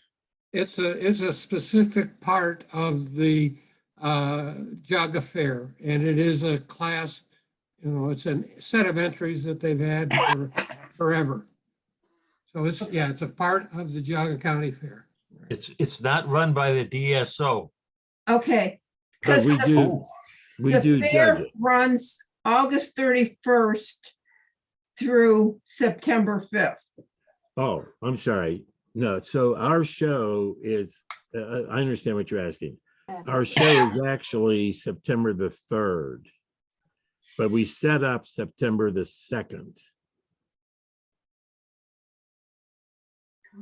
And it's in the flower barn. Oh, okay. Yeah, you have to pre-register to get into the show. So you have to go to the Geauga County Fair and get their fair book, or go to the Geauga County Fair office. And you have to register before sometime in mid-August. And then you come in on Friday night and set up. And the DSO comes in on Saturday morning and does the judging. I think what Gloria was saying though was there are flowers that go on throughout the week, and there's even some, I think, dahlia part earlier in the week, or at least there used to be, but we're not part of that. Ours is strictly Friday night, September the 2nd, and then we will judge on, a certain number of us will judge on Saturday, September the 3rd. And then they tear down and so forth on Sunday the 4th. Okay, thank you very much. Thanks, Gloria. Any other questions on shows? Okay, good. Questions on dahlias? Jessica, can you talk about your mentoring program and how people are connecting is the guy you connected me with is a ringer, Oh, the mentor? Ringer? mentoring program. Uh, so what are you looking for? Just how it's going? Yeah, I've connected with the person you set me up with. Gotcha. He's 1 year into growing dahlias and he's already doing cuttings. Awesome. That's what I like to hear. I don't even do cuttings. Oh, Bob, you can do cuttings. If I can do cuttings. I don't need to do cuttings. I have so many tubers, I don't know what to do with. I mean, I have that same issue and it is not stopping me from the 16 cuttings I have going right now. I give away 200 to 300 plants a year. Awesome. Yeah, so anybody who requested a mentor has now been paired with a mentor. So my hope is that you guys start to email each other and ask each other questions. And I'd like to welcome my new mentee. Kathy is, I think, still on. Yep, Kathy's still on. And Coletta and I have talked 2 or 3 times. I know she Yes, was on earlier. I'm still here. Thank you so much, Jerry. I look forward to meeting you in person. Thank Yes, you. wonderful. Yeah, and I reached out to mine as well. So we've kind of chatted a couple times, and Randy actually took a couple from me who were out closer to him. So that's awesome. So I emailed those guys today, and hopefully you all can make a connection too. My other mentee is in Texas, but moving to Columbus. So I have her hopefully connecting with the Greater Columbus Dahlia Society as well. By the way, Rob asked, interesting question, Rob, and that is he's interested in going to the national show. Does DSO coordinate a meet and greet for DSO members to meet up at the show? And I don't know, Ron, have we ever done that before? Not that I know of, but it's a good idea. Wait, there's the Go Get Ice Cream bunch that's casual. I don't know why we couldn't have a DSO bunch as well. Yeah. And there is a meet and greet for the whole thing on Thursday night, I think. Thursday, yeah. Yeah. Yeah, we probably won't be going till Friday, but yeah, interesting, Rob. We'll think about that. And Rob, if you go to the picnic and the shows, you'll get to know people kind of in person before you go to the national show. That's kind of how I did it last year. So when I got to the national show, like I knew Tammy and Jerry and Sharon and Ron and Tony. So it kind of helps this summer to get to know people. And then there's a friendly face when you get there. It's a very busy time, of course, so yeah, there's hardly time to, to get together, but it's a good thought. Yeah. Any other questions on dahlias? How to get started? Waking them up? I guess I kind of asked Ron this, but I'm guessing other people might have the same question. Is if you wrapped your tubers in plastic wrap, how do you warm them up? Can you leave them in plastic wrap and then bring them to a warmer area, or do you need to take them out?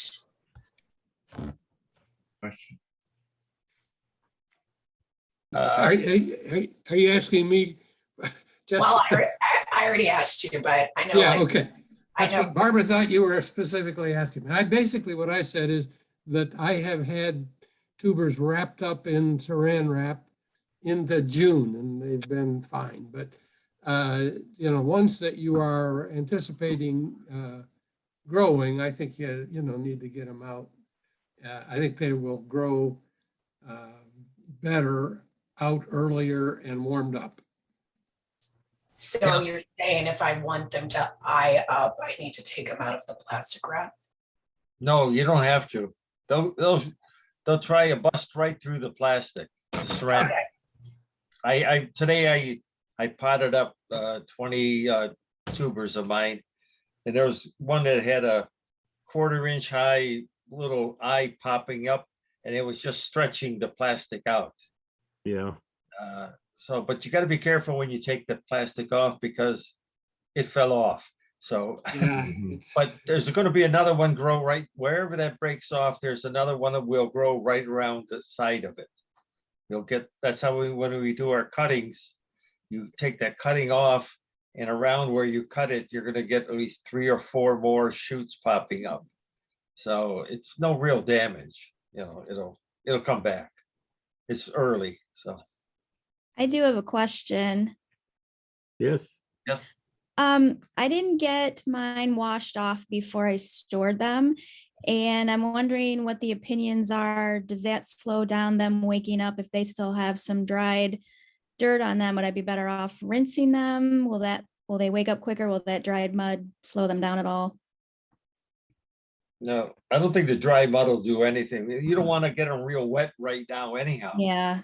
You don't want to get them soaked with water now.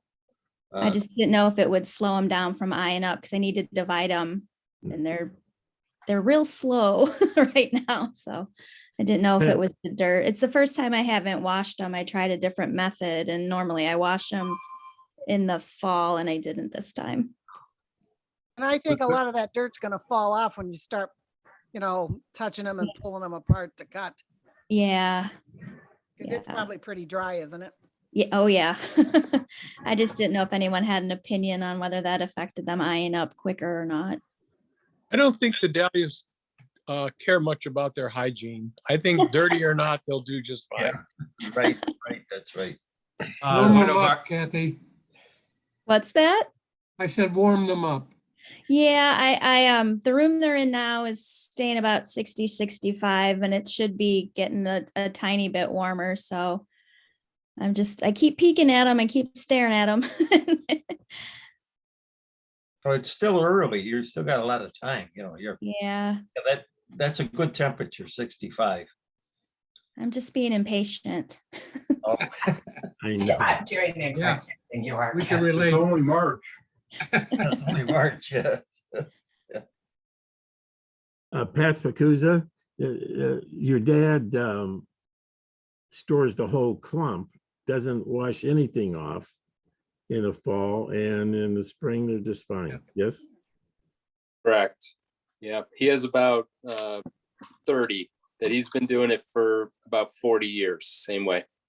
Just digs a hole or digs up his clump, puts him in a blue grocery bag, puts him in the clump in a cool place, and then in the spring he puts some new soil in the hole that he had, and he puts the clump back in the hole. He's got it all marked off on his with his Post-its and everything, and yeah, that's it. That's a really good point too, because out in we're in the areas of the country where they're growing dahlias and they don't freeze, the ground doesn't freeze. Some of those people only dig periodically, and what they do is they just leave that clump in the ground and instead of like we do where we pinch and we allow so many branches to come off depending on the size of the dahlia, they allow so many shoots to come out of the ground, and then they let each shoot center bloom. So if you had a AA dahlia, for example, where we just let one shoot come out of the ground, pinch it, and then prune it to like 3 or 4 laterals, they may have 6 or 8 shoots come out of the ground, but they'll only select for the 3 or 4 and let them center bloom. It's pretty fascinating, but it's the same idea, where you're limiting the vigor of the plant to so much nutrients and pruning it that way. So yeah, dahlias do fine in dirt. Yeah. I also found that my dad's clumps seem to get going a lot faster. So I actually did about 25 clumps this year just to see to test the theory of the clump versus a divided, individual tubers. So, because my dad thinks we're crazy. Well, he's got a good point too. I think we try to make a science out of a lot of this, and it's just not the case. If you've ever had, when we've had warm winters here, and if you've planted a little bit deep and you've dug a clump, and you think some of the pieces have broken off, and sometimes you'll actually get volunteer dahlias, even in our area here in Ohio, that'll just come up from the year before.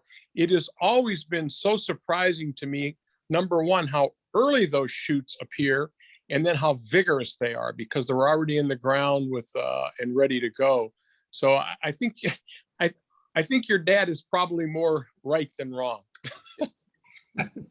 Yeah, you're right too, because he has some of those volunteer shoots popping up in his garden all the time, actually. Right. Mm-hmm. I let them come on, and they bloom early and they're vigorous. Yeah, I think some of it's from seeds that just kind of make their way.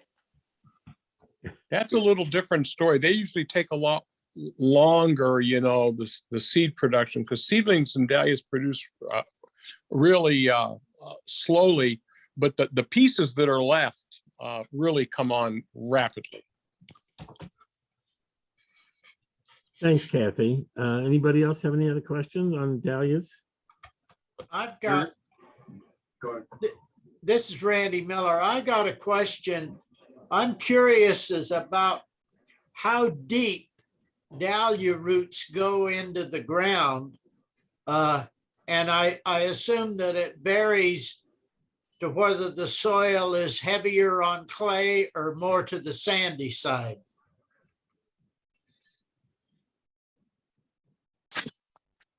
Well, go ahead, Ron, you want to take it? No, okay. My sense is that they don't go very deep at all, that they tend to run out relatively shallow. I grow in semi-raised beds, and shoot, the roots hardly go down past that raised area. So they're pretty shallow. My experience. Well, I think Ron's really correct. They're considered by most experts as surface feeders. So the roots supposedly grow up from the clump to the surface to feed off the surface. I don't know if I buy that completely, because if you think like a plant, it's going to grow wherever the moisture is and wherever the nutrients are. But by and large, they do feed upwards in that. And I think most people would agree that you want to plant. The depth you plant depends on your soil.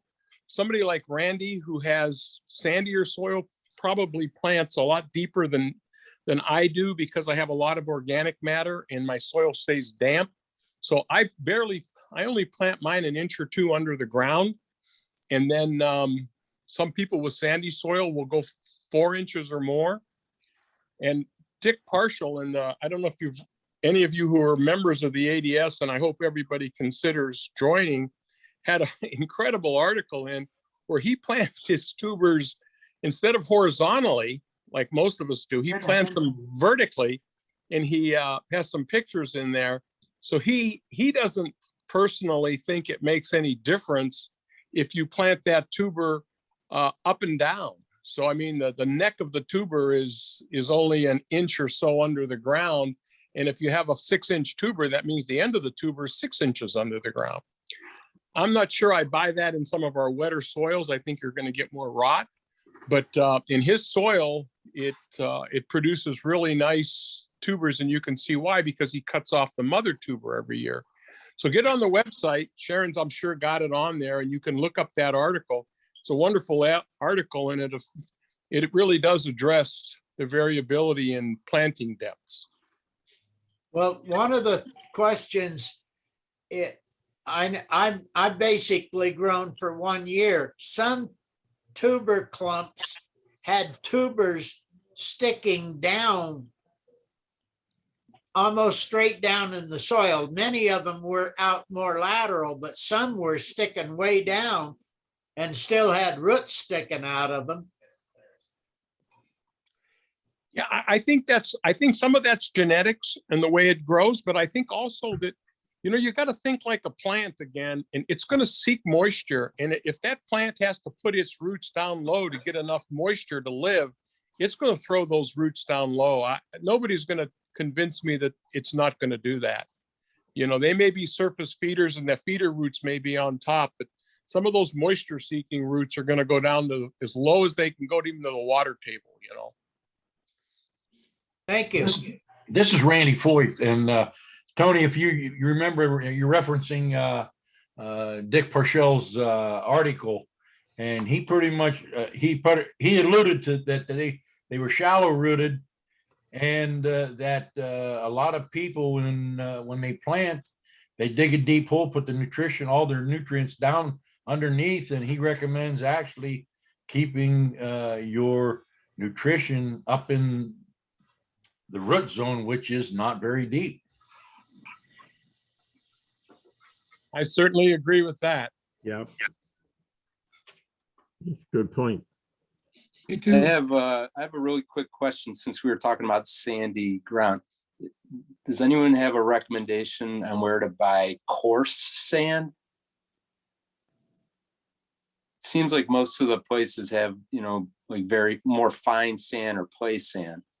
I just bought some today at a place in Valley View. I'm trying to think. I think it was called Decocrete, DECO-CRETE.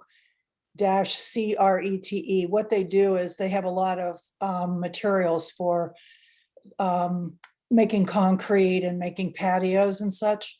And last year they have 3 varieties of sand. And last year I bought a couple bags of coarse sand, and it really was nice and coarse. So I just ordered a couple more for this year.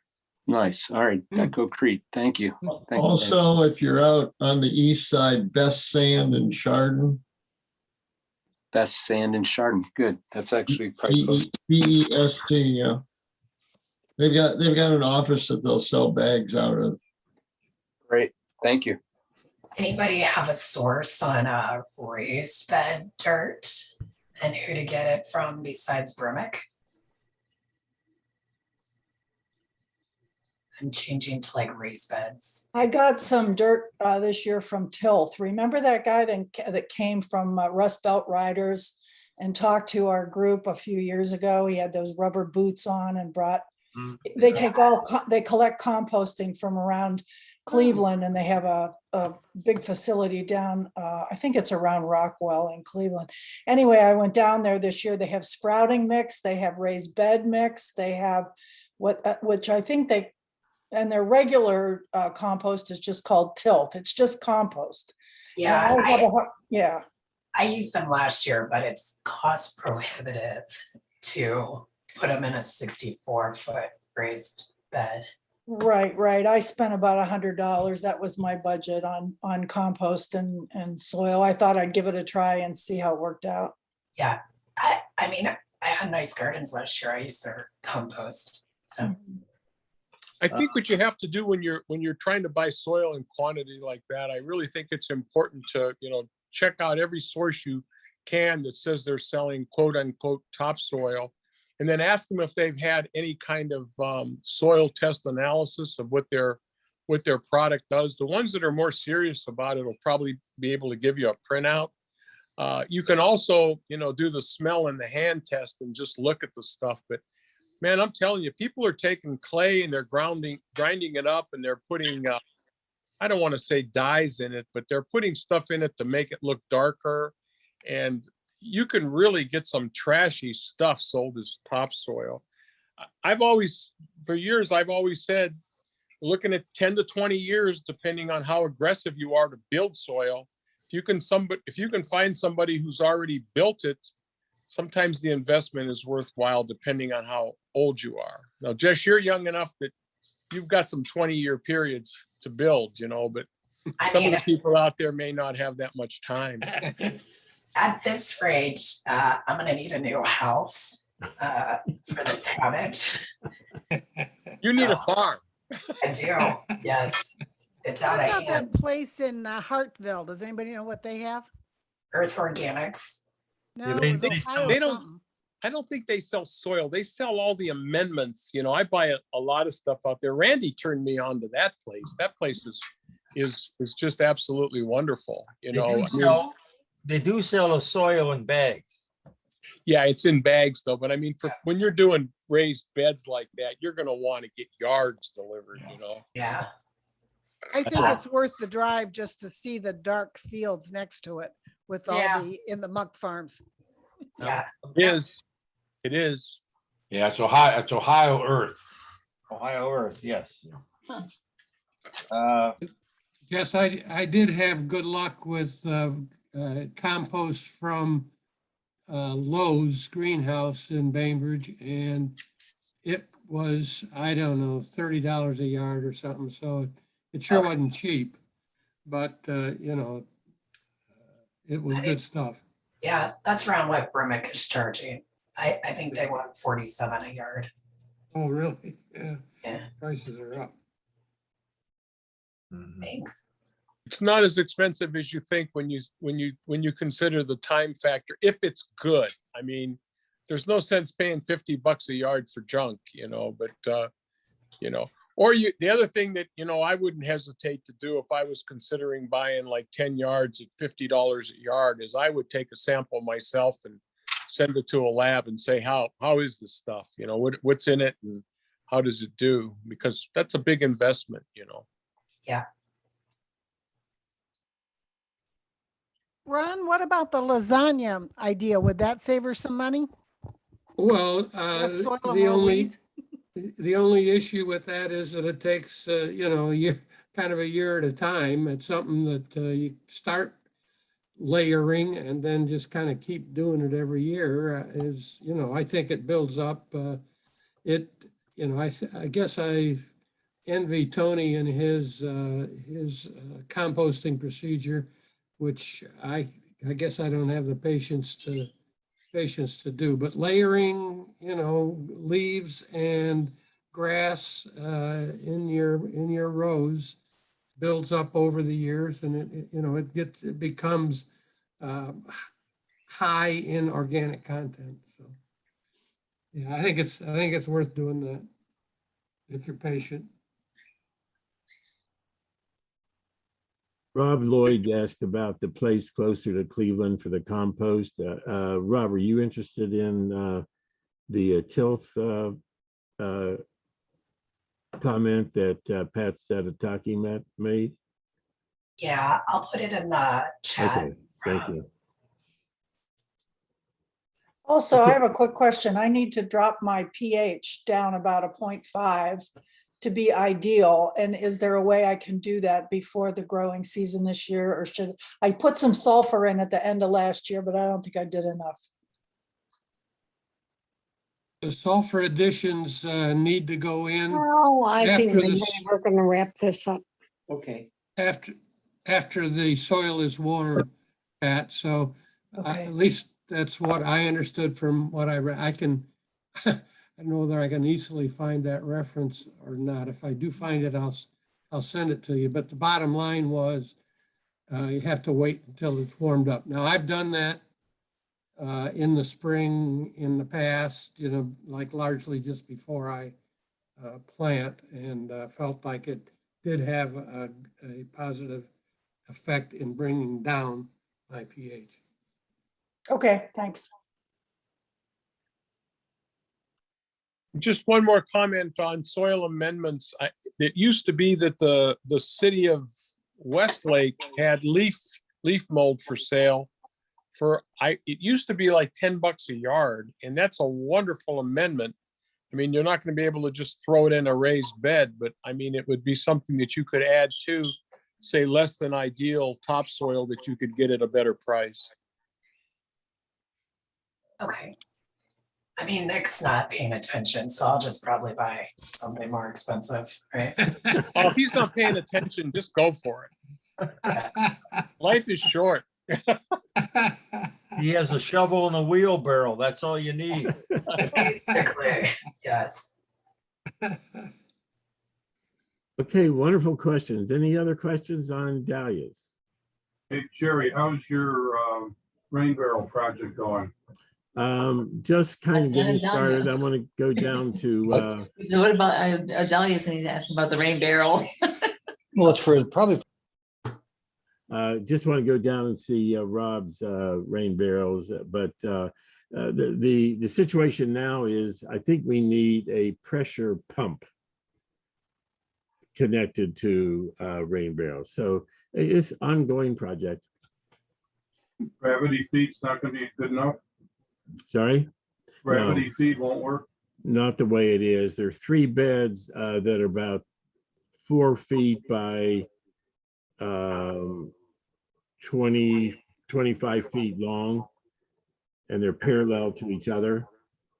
And it feed won't work. I've got an echo. Yeah. Thanks for asking. Did somebody do an engineering survey to tell you can't get the rain barrel high enough to give you a gravity feed? Oh, it's a gravity feed, but it's a matter of how you're going. You'd have to see our garden first. Send me a picture. It's not our church. It's not in my yard. I understand. Now, in my yard, it would be almost impossible. I would have to go up at least 20 feet. I don't think gravity goes up. Unless you start the rain barrel high enough. Well, I have to put the rain barrel 30 feet tall. Yes, sir. Yeah. Can be solved. Okay, any others? Well, I have about 9:15, so Jess and Tony and Ron, did your meeting start yet? Did you have a meeting tonight? That's next month, but I do have a meeting with the Portland Dahlia okay. Society at 9:20. Oh, well, we have 5 minutes. I'm helping them with their website. There's Dan. He's waiting for me. Good to see you, Dan. Okay, well, if there's nothing else, thank you all for coming. It was a wonderful evening, wonderful program, good questions, and good to see all your faces, and hopefully one of these days in person. So keep watching email, visiting our website. Sharon does a wonderful job there, and tuber and plant sales will be coming up shortly. Okay. Okay. Thanks, Jerry. Nice Thank you job. all. Oh, Jess, Thank you. thank you, Jess, for running tonight's program. Yeah, no worries. Good night, everyone. Good night. Night. Good night. Night. Night. Thanks, Jerry. Welcome.